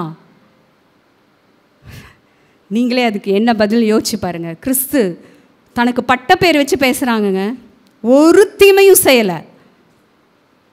நீ தான் பிசாசுக்கே தலைவன்கிறாங்க. ஜனங்களுடைய நன்மைக்காக ஓடி ஊழியம் செய்கிறாரு, இரவெல்லாம் தூங்காமல் இருக்கிறாரு, கேட்காதவனுக்கெல்லாம் போய் அற்புதம் செய்கிறாரு. ஆனாலும் நீ பிசாசு, நீ தான் பெரிய பிசாசு, நீ தான் வீட்டுக்கே பெரிய பிசாசு. உங்களை அப்படி சொல்கிறாங்களா? உங்களுக்கு யாராவது அப்படி பட்ட பேர் வைக்கிறாங்களா? காரணம் இல்லாமல் உங்களை யாராவது பேசுகிறாங்களா? உங்களோட ரியாக்ஷன் என்ன? உங்கள் ரியாக்ஷன் என்ன? என்னைய பார்த்து சொல்லிட்டாங்களே, என்னைய பார்த்து சொல்லிட்டாங்களே. பரவாயில்லைங்க, இயேசுவே அமைதியாக போனப்ப நம்மளும் அமைதியாக போகலாங்க. நம்மளோட ரோல் மாடல் ஜீசஸ். நான் எவ்வளோ நன்மைக்காக உழைச்சேன், நல்லதுக்காக எல்லாம் முன்னாடி நின்று செஞ்சேன், என்னை பார்த்து பிசாசுன்ட்டாங்களே. ஏற்றுக்க மனம் இருக்கா? அவங்க சொன்னது பொய் தானே. உங்களுக்கு நமக்கும் எனக்கும் என்ன, பொய்யை நிரூபித்து காட்டணும்ல. நான் அப்படி செய்யலை, என்னை பார்த்து ஏன் பேசுகிறீங்க? இரவு பகலாக நான் ரத்தத்தை குடித்து வேலை செஞ்சிட்ருக்கிறேன், ரத்தத்தை கொடுத்து வேலை செஞ்சிட்ருக்கிறேன், குடிச்சுன்ட்டேன் நான். என்னைய பார்த்து பிசாசுன்ட்டீங்களே. உங்கள் அம்மாவோ அப்பாவோ யாரும் அப்படி சொல்ல மாட்டீங்க. நம்ம சபையில் சொல்கிறேன், வேலை ஸ்தலத்துலேயோ இவங்களை பற்றி தெரியாதா, இவங்க ஒரு ஏமாத்துக்காரங்க, நீங்கள் உண்மையாக வேலை செய்கிறீங்க, உங்களை பார்த்து ஏமாத்துக்காரங்கன்னு சொல்கிறாங்க. உங்களுக்கு எப்படிங்க வரும் கோவம்? ஆனால் இயேசுவோ அமைதியாய் கடந்து போகிறார். அடுத்ததா இதை மட்டும் சீக்கிரம் திருப்பிக் கொள்ளலாம். லூக்கா 9வது அதிகாரம், இதையும் நான் சம்பவத்தை தான் நான் சொல்ல போகிறேன். லூக்கா 9ல் இயேசு கிறிஸ்துவும் அவருடைய சீஷர்களும் இந்த இடத்துல இருக்காங்க. லூக்கா 9 54, 55, 56. இந்த இடத்துல என்ன ஆகுதுன்னா, எருசலேமுக்கு ஆண்டவர் வந்து எருசலேமுக்கு போகலான்ட்டு எல்லா சீஷர்களோடு போயிட்டுருக்கப்போ திடீர்னு ஒரு ஊருக்குள்ளே போகிறார். நல்லா கவனிங்க. சீஷர்களும் இயேசு அந்த ஊருக்கு போகிறாங்க. அப்போ அங்கே போனோன்னே வழக்கம் போல் அந்த ஊரார் இயேசுவை ஏற்றுக்கொள்ளலைன்னொன்னே 2 பேத்துக்கு பயங்கரமான கோவம் வருது. அவங்க சீஷர்கள் யாக்கோபுக்கும் யோவானுக்கும் சும்மா சுருன்னு ஒரு கோவம் வருது. ஆண்டவரே, நம்ம வந்திருக்கோம், நம்மளை இவங்க ஏற்றுக்கொள்ளலை, ஒன்று பண்ணலாம் ஆண்டவரே. அந்த எளிய அக்கினி இறக்குனார்ல, நீங்கள் இப்போ எனக்கு கட்டளை கொடுங்க, அதே அக்கினியை நான் இப்போ இங்கே இறக்குறேன் ஆண்டவரேங்கிறான். ஆமென். வசனத்தை எதுக்கெல்லாம் யூஸ் பண்ணுறாங்கன்னு பாருங்களேன். ஆண்டவர் எத்தனை காரியத்தை சீஷர்களுக்கு சொல்லி கொடுத்தாங்க, அதையெல்லாம் விட்டுட்டாங்க. இந்த இடத்துல யாக்கோபுக்கும் யோவானுக்கும் அக்கினி ஞாபகம் வருது. சொல்கிறாங்க, நான் எளிய சம்பவத்தை ஃபஸ்ட்டு உங்களுக்கு விளக்கிட்டேன். ஸோ இது நான் ஈஸியாக நீங்கள் புரிஞ்சுக்குவீங்கன்னு நினைக்கிறேன். இங்கே பாருங்களேன், அதை கண்டபோது யோவானும் யாக்கோபும், ஆண்டவரே எலியா செய்தது போல வானத்திலிருந்து அக்கினி இவர்களை அழிக்கும்படி நாங்கள் கட்டளையிட உமக்கு சித்தமா? அதை விட அதுக்கு பதில் ஆண்டு சொல்லுவார் பாருங்க, அதுதான் சூப்பர். என்னன்னா ஆண்டு சொல்லுவார், அவங்களை திரும்பி பார்த்து நீங்கள் இன்ன ஆவியுள்ளவர்கள் என்பதை அறியீர்கள் என்று அதட்டி, மனுஷகுமாரன் உயிரை எடுக்க வரலப்பா, உயிரை கொடுக்க நான் வந்திருக்கிறேன். ஆமேன் ஆமேன் சொல்லலாமே. தான் யாருன்னு அந்த இடத்துல சொல்லித்தரார். ஆமேன். யாக்கோபு யோவானும் ஆண்டவரோடையே இருந்து ஆண்டவரை பார்த்துட்டு இருக்காங்க. அந்த எக்ஸாம்பிள்ஸ், குட் எக்ஸாம்பிள்ஸ் எல்லாம் கையில் எடுக்கல. நமக்கு ஆண்டவர் 1000 நன்மை செஞ்சுருப்பாருங்க. அந்த 999 நினைக்க மாட்டோம். ஒரு பிரச்சனை இருக்கும், அந்த ஒரு பிரச்சனை அப்படியே பேசுவோம் பாருங்க. உங்களுக்கு ஆண்டவர் எவ்வளோ நன்மைகளை செய்து கொண்டிருக்கிறார். உங்கள் வாழ்க்கையின் எல்லைகளில் கர்த்தர் ஒரு மனுஷனும் செய்ய முடியாத நன்மைகளை செய்து கொண்டிருக்கிறார். அதையே நீங்கள் பேசுங்க. அதை விட்டுட்டு ஒரு ஓரத்தில் ஒன்றுக்கு உதவாத ஒரு பிரச்சனை இருக்கிறது உங்கள் வாழ்க்கையில். இப்போ பிரச்சனை இருக்கா? இருக்குதான். நான் கேட்குறேன், அந்த பிரச்சனைக்கு சொல்யூஷன் ஆண்டவர்கிட்ட இருக்கா இல்லையா? கட்டாயம் இருக்கு, கட்டாயம் இருக்கு. நீங்கள் அந்த பிரச்சனைக்கு ஆண்டவர்கிட்ட சொல்யூஷன் இல்லைன்னு நினச்சிங்கன்னா நீங்கள் சிலுவையை சுமக்க வேண்டாம். இல்லை, இந்த பிரச்சனைக்கு என் ஆண்டவர்கிட்ட சொல்யூஷன் இருக்குன்னா உங்களுக்கு கொடுக்கப்பட்ட சிலுவையை நீங்கள் சுமக்கலாம். ஆமேன். இந்த இடத்துல பாருங்களேன், ஆண்டவரே அக்கினி இறக்கட்டுமான்னு கேட்டதுக்கு ஆண்டவர் அதட்டினார். இங்கிலீஷில் ரிபுக்னு வரும், கடிந்து கொண்டு உக்கிரமாக பேசுகிறார். உனக்குள்ள என்ன ஆவி இருக்குன்னு உனக்கு தெரியுமா? மனுஷகுமாரன் கிறிஸ்து, நான் இந்த பூமிக்கு எதுக்கு வந்தேன் தெரியுமா? உயிரை எடுக்க வரல, உயிரை கொடுக்க வந்தேன். ஆமேன் ஆமேன். உங்கள் பிரச்சனையில் ஏதாவது செத்து போன பிரச்சனை மாதிரி இருக்கா? அந்த பிரச்சனையை உயிரோடு எழுப்ப அவர்னால முடியும். ஆமேன். ஆண்டவர் சொல்கிறாரு, இவங்க நினைக்கிறாங்க அக்கினி தான் அதுக்கு பதில், ஒரு அழிவு தான் இதுக்கு பதில், அக்கினி வந்தால் தாங்க இந்த பிரச்சனை சரியாகும்னு அவங்க நினைக்கிறாங்க. ஆண்டவர் சொல்கிறாரு, இல்லைப்பா இல்லைப்பா, நான் இருக்கிறேன். நீங்கள் சிலதுக்கெல்லாம் சில சொல்யூஷன்லாம் சில நேரம் நம்ம நினைக்கிறோம், என்னை உட்பட ஒரு பிரச்சனை தேசத்தில் கேட்குறப்ப, இவங்கெல்லாம் அப்படியே அக்கினி வந்து அதுக்கு மேலே டேஷ் டேஷ் டேஷ். நம்ம புத்தி அவ்வளோ சின்ன புத்தி. ஆனால் கர்த்தர் அப்படி பார்க்குறல்ல. நான் உயிரை எடுக்க வரலப்பா, ஆண்டவர் மட்டும் உயிரை எடுக்கிற ஆண்டவராக இருந்தால் இன்றைக்கி இந்த இடம் எப்படி இருக்கும்? சிலுவை வைக்கப்பட்ட சமாதிகள் தான் இங்கே இருக்கும். ஏன்னா பூமியில் ஒருத்தருமே இருக்க முடியாது. ஆண்டவர் கிருபையா உயிரை கொடுத்துட்டே இருக்கார், நமக்கு சான்ஸை கொடுத்துட்டே இருக்கார். என்ன தெரியுமா சான்ஸ்? என்னால் முடியும், உனக்கு அது கடினமாக இருக்கலாம், உனக்கு அது கஷ்டமாக இருக்கலாம், என்கிட்ட விட்டுரு, நான் பார்த்துக்கிறேன். ஆமேன். அப்படி நீங்கள் விட்டுட்டீங்கன்னா உங்கள் பிரச்சனையை நீங்கள் சுமக்கலை, அந்த பிரச்சனை என்கிற சிலுவையை தேவனை நம்பிக்கையோடு நீங்கள் சுமந்து கொண்டு போகிறீங்கன்னு அர்த்தம். ஆமேன். அப்போது இங்கே ஆண்டவர் அதட்டிட்டு அவங்கள திட்டுவார். இது இல்லைப்பா, இப்போ நான் சொல்கிறேன், எலியா அக்கினி இறக்குனதை தேவன் விரும்பவில்லை. ஆமேன் ஆமேன். கிறிஸ்து சிலுவையில் கடைசியாக எல்லாரும் திருப்பிக் கொள்ளலாம். மார்க்கு, தயவாய் வேதத்தை திருப்பிக் கொள்ளலாம்.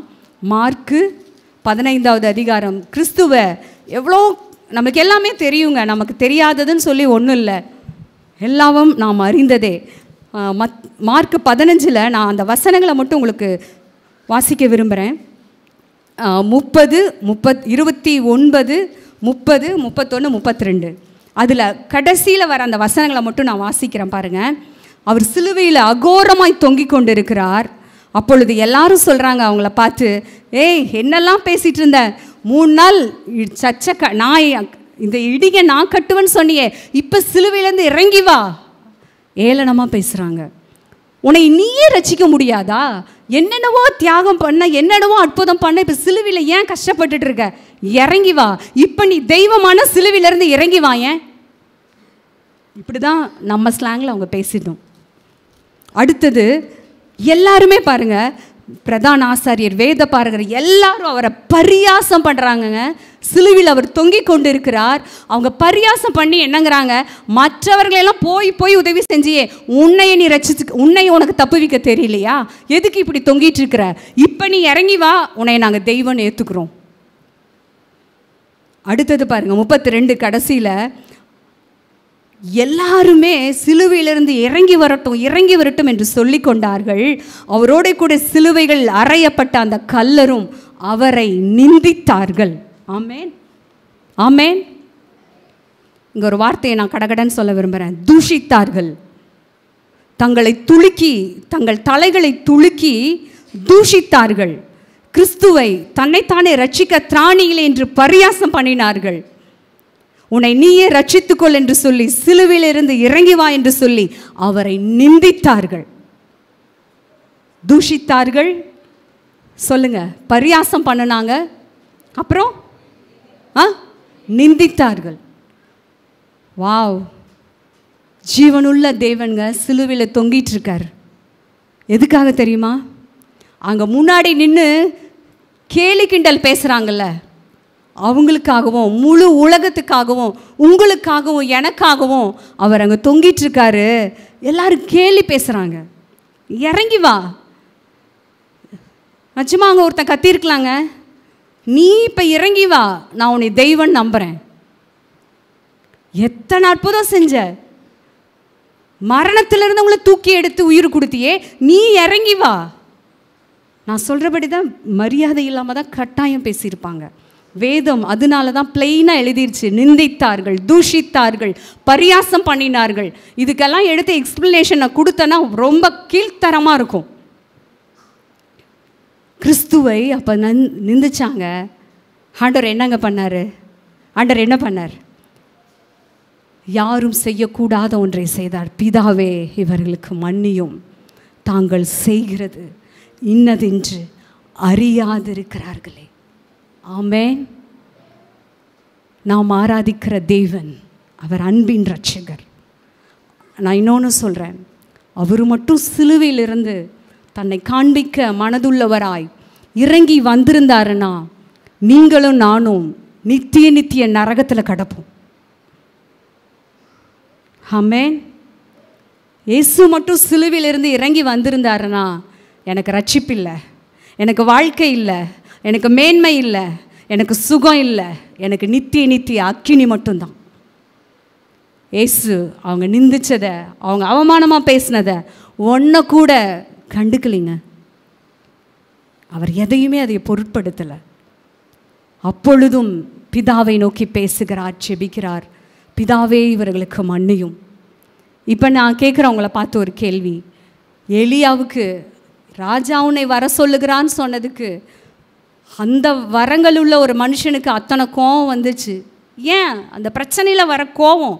எனக்கு அந்த பிரச்சனை வரப்போ எனக்கு கோவம் வந்துடுதுங்க. நீங்கள் எலியாவா இயேசுவா?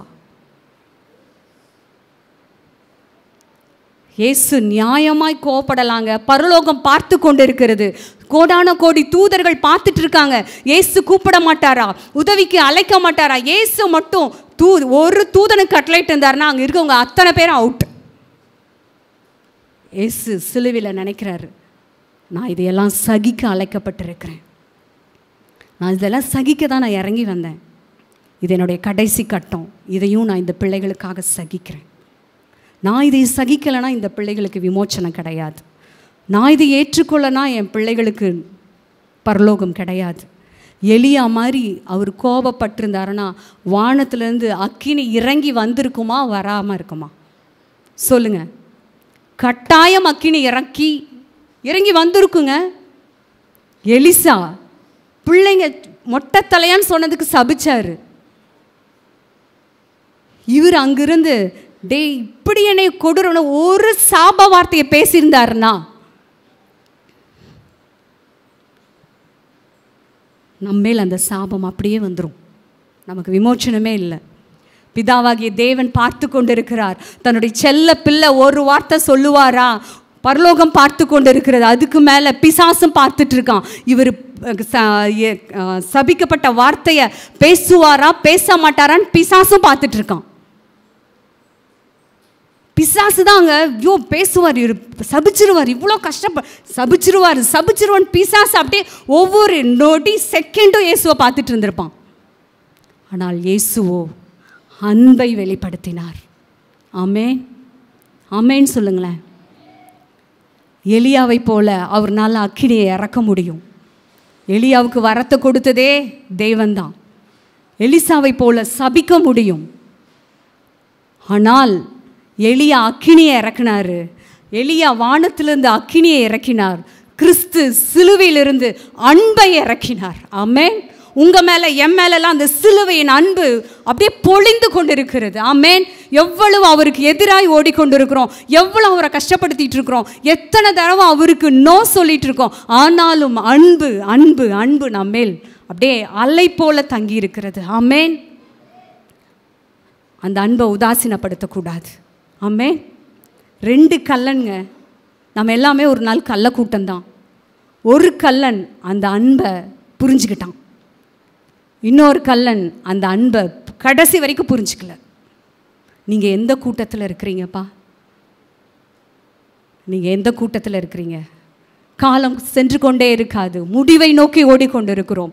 கிறிஸ்துவின் முதல் வருகையை பேசிக்கொண்டிருக்கிறேன், ஆனால் நாம் 2ஆம் வருகையை நோக்கி ஓடிக்கொண்டிருக்கிறோம். எப்பொழுது என்ன நடக்கும் யாருக்குமே தெரியாது. உங்களுக்கு கொடுக்கப்பட்ட சிலுவையை பெருசாக நினைக்காதீங்க. அதை எடுத்துட்டு, ஆண்டவரே இந்த சிலுவைக்கு பின்னாடி நீங்கள் இருக்கிறீங்கப்பா, இந்த பிரச்சனை எனக்கு தான் பெருசு, உங்களுக்கு பெருசு இல்லை ஆண்டவரே, நான் உங்களை ஃபாலோ பண்ணி இந்த சிலுவையை தூக்கி கொண்டு அனுதினமும் இயேசுவையை நான் பின்பற்றுவேன் என்று நாம் சொல்ல வேண்டும். ஆமென். நீங்கள் அப்படி பின்பற்றலைன்னா நீங்கள் இயேசுவை பெருசாக பார்க்கல, உங்கள் பிரச்சனையை பெருசாக பார்க்குறீங்க, உங்கள் திட்டத்தை நீங்கள் பெருசாக பார்க்குறீங்க, உங்கள் பிளானை நீங்கள் பெருசாக பார்க்குறீங்க. இயேசுவை பெருசாக பாருங்கள், கிறிஸ்துவை பெருசாக பாருங்கள். அந்த அன்பு ஒவ்வொரு நாளும் உங்களுக்காக எனக்காக ஏங்கி கொண்டு இருக்கிறது. நம்ம இடத்துல மாற்றம் வராதா? நம்ம திருந்த மாட்டோமா? இன்னும் என் பையன் என்கிட்ட வரமாட்டானா? இதற்கு எக்ஸாம்பிளாக வாழ்ந்தவர் தான். நான் 3 நிமிஷத்தில் நான் முடிக்கிறேன். பவுலுடைய முந்தைய வாழ்க்கை என்ன? எல்லாத்தையும் போட்டு அடித்தார். நியாயப்பிரமாணத்தின்படி குற்றம் சாட்டப்படாதவன் சொன்னவர் பவுலுங்க. வாவ், இது சொல்கிறதுக்கு பயங்கர தைரியம் வேணும். நியாயப்பிரமாணத்தின்படி எனக்கு மார்க் போட்டால் என் மார்க் 0, ஏன்னா என்னால் நிறைவேற்ற முடியாது. நான் பவுல் சொல்கிறாரு, நியாயப்பிரமாணமே நீ குற்றம் சாட்ட முடியாது, அவ்வளோ பர்ஃபெக்ட் நங்குறாரு கிறிஸ்துவுக்கு முன்னாடி.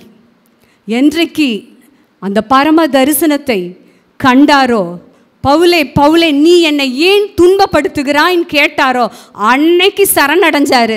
சாகிற வரைக்கும் ஆண்டவருக்காக ஓடினார். எங்க அவருக்கு வராத சிலுவையவா நம்மலாம் சந்திச்சிட்டோம்? பவுலோட சிலுவையை நான் எடுத்து பேசினேன்னா நிச்சயமா நான் அதெல்லாம் நான் எழுதியிருக்கிறேன். எனக்கு டைம் இல்லை. பசி, நிர்வாணம், பட்டயம், அப்படியே லிஸ்ட் பண்ணிகிட்டே வருவார். உபவாசம், பாஸ்டர் சொல்கிற மாதிரி போன வாரம் எடுத்தப்ப செத்தே போயிடுவோம், இனி வாய்ப்பே இல்லை, பவுல் சந்திச்சார். அப்பையும் அதுக்கு மத்தியில் நின்று அந்த சிலுவையை சுமந்துட்டு ஆண்டவரை நம்பி ஓடினாரா இல்லையா? ஆமென். நீங்கள்லாம் இன்னும் கொஞ்ச நேரத்தில் செத்து போயிடுவீங்களா?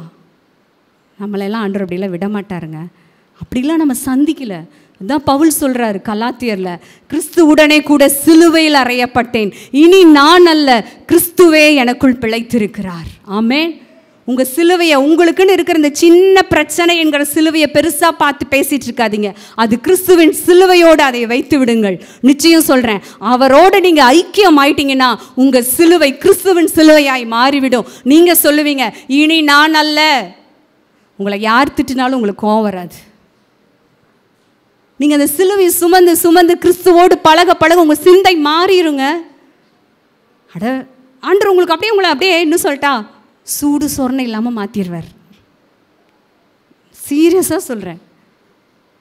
உங்களை பல பேர் திட்டுவாங்க, உங்களை பல பேர் நிந்திப்பாங்க, உங்களுக்கு கோபமே வராது. ஏன்னா நீங்கள் இல்லை, அது உங்களுக்குள்ளே இருக்கிற கிறிஸ்து உங்களுக்கு அந்த சிந்தையை கொடுத்துட்டார். ஆமென், ஆமென். பவுலை போல இந்த மாற்றங்கள் நம்ம வாழ்க்கையில் கட்டாயம் இருக்கும். எப்பன்னா நம்மளுடைய சிலுவை தூக்கி கிறிஸ்துவின் சிலுவையோடு என்னை தூக்கி அந்த கிறிஸ்துவோடு நான் இணைத்து கொள்ள வேண்டும். எபிரேயர் 12:2 கடைசியாக அவர் அவமானத்தை எண்ணாமல் சிலுவையை சகித்து, நீங்களும் நானும் நமக்கு கொடுக்கப்பட்ட சில சிலுவை போன்ற பிரச்சனைகளை சகிக்க அழைக்கப்பட்டிருக்கிறோம். நமக்கு பலன் கொடுக்க கிறிஸ்து வல்லமையுள்ளவராக இருக்கிறார். அதே வேதம் சொல்லுகிறது எபிரேயர் 4:15 உங்கள் பலவீனங்களை குறித்து பரிதாபப்படுகிற கிறிஸ்து உங்களோடு இருக்கிறாராமா. ஆமேன், ஆமேன் சொல்லுங்களேன். எங்க அந்த வசனத்தை ஒரே நிமிஷம் படிக்கிறேன். நம்முடைய நீங்கள் இங்கே உங்களை சிங்குலராக வைங்க. போன வாரம் வந்து சொன்ன தாவீது ஆண்டவரை துதிக்கிறப்ப செல்ஃபிஷாக ஏன் கோட்டை ஏன் அப்படிங்கிற மாதிரி இந்த இடத்துல என்னுடையன்னு சொல்லி படிங்க பார்க்கலாம். என்னுடைய பலவீனங்களை குறித்து பரிதபிக்க கூடாத பிரதான ஆசாரியர் எனக்கிராமல் எல்லா விதத்திலும் என்னை போல சோதிக்கப்பட்டு பாவமில்லாதவராயிருக்கிற பிரதான ஆசாரியரே எனக்கு இருக்கிறார். ஆமேன், ஆமேன் சொல்லலாமே. சிஸ்டர், என் பிரச்சனை உங்களுக்கு தெரியாது, என் பலவீனம் உங்களுக்கு புரியாது, உங்களுக்கெல்லாம் என் பிரச்சனை புரியாது சொல்லாதீங்க. எனக்கு நிஜமாக தெரியாது உங்கள் பிரச்சனை, ஆனால் கிறிஸ்துக்கு தெரியும், ஆண்டவராகிய தேவனுக்கு தெரியும்.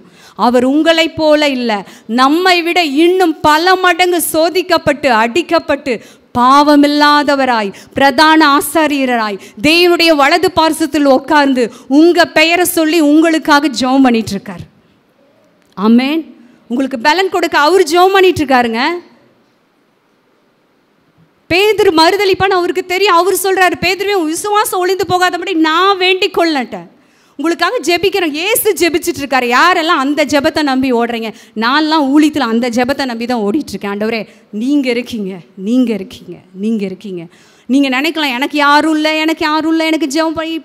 நோ, உங்களுக்காக கிறிஸ்து இருக்கிறார், வலது பார்சத்தில் பரிந்து பேசிக்கொண்டே இருக்கிறார்.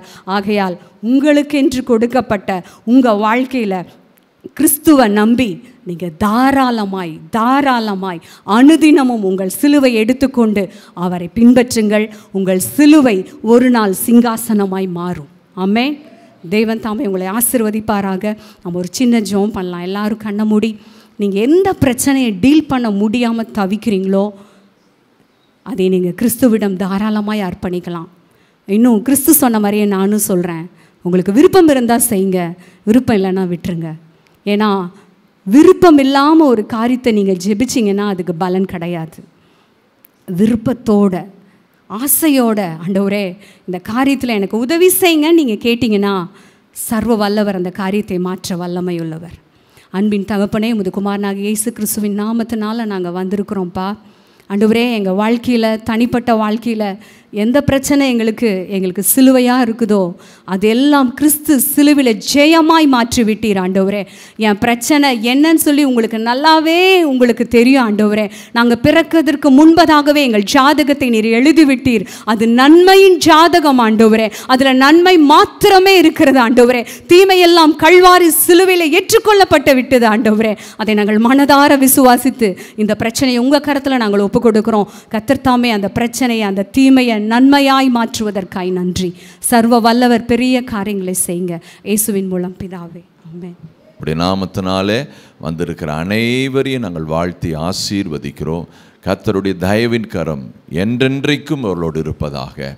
கர்த்தர் உங்களை ஆசீர்வதித்து உங்களை காக்க கடவர். கர்த்தர் தம்முடைய முகத்தை உங்கள் மேல் பிரகாசிக்க பண்ணி உங்கள் மேல் கிருபையாக இருக்க கடவர். கர்த்தர் தம்முடைய முகத்தை உங்கள் மேல் பிரசன்னமாக்கி உங்களுக்கு ஷலோம் கட்டளையிடுவாராக. ஆமென். நம்ம எல்லாரும் சேர்ந்து சொல்லலாம். என் ஆத்துமாவே என் முழு உள்ளமே பரிசுத்த நாமத்தை ஸ்தோத்திரி. என் ஆத்துமாவே கர்த்தரை ஸ்தோத்திரி. கர்த்தர் செய்த சகல உபகாரங்களையும் மறவாதே. ஆமென். ஆண்டவராகிய இயேசு கிறிஸ்துவின் கிருபையும் பிதாவாகிய தேவனுடைய அன்பும் பரிசுத்த ஆவியானுடைய ஆழமான ஐக்கியமும் இன்றும் என்றும் சதா காலமும் நம் அனைவரோடும் தங்கி இருப்பதாக. ஆமென். ஆமென்.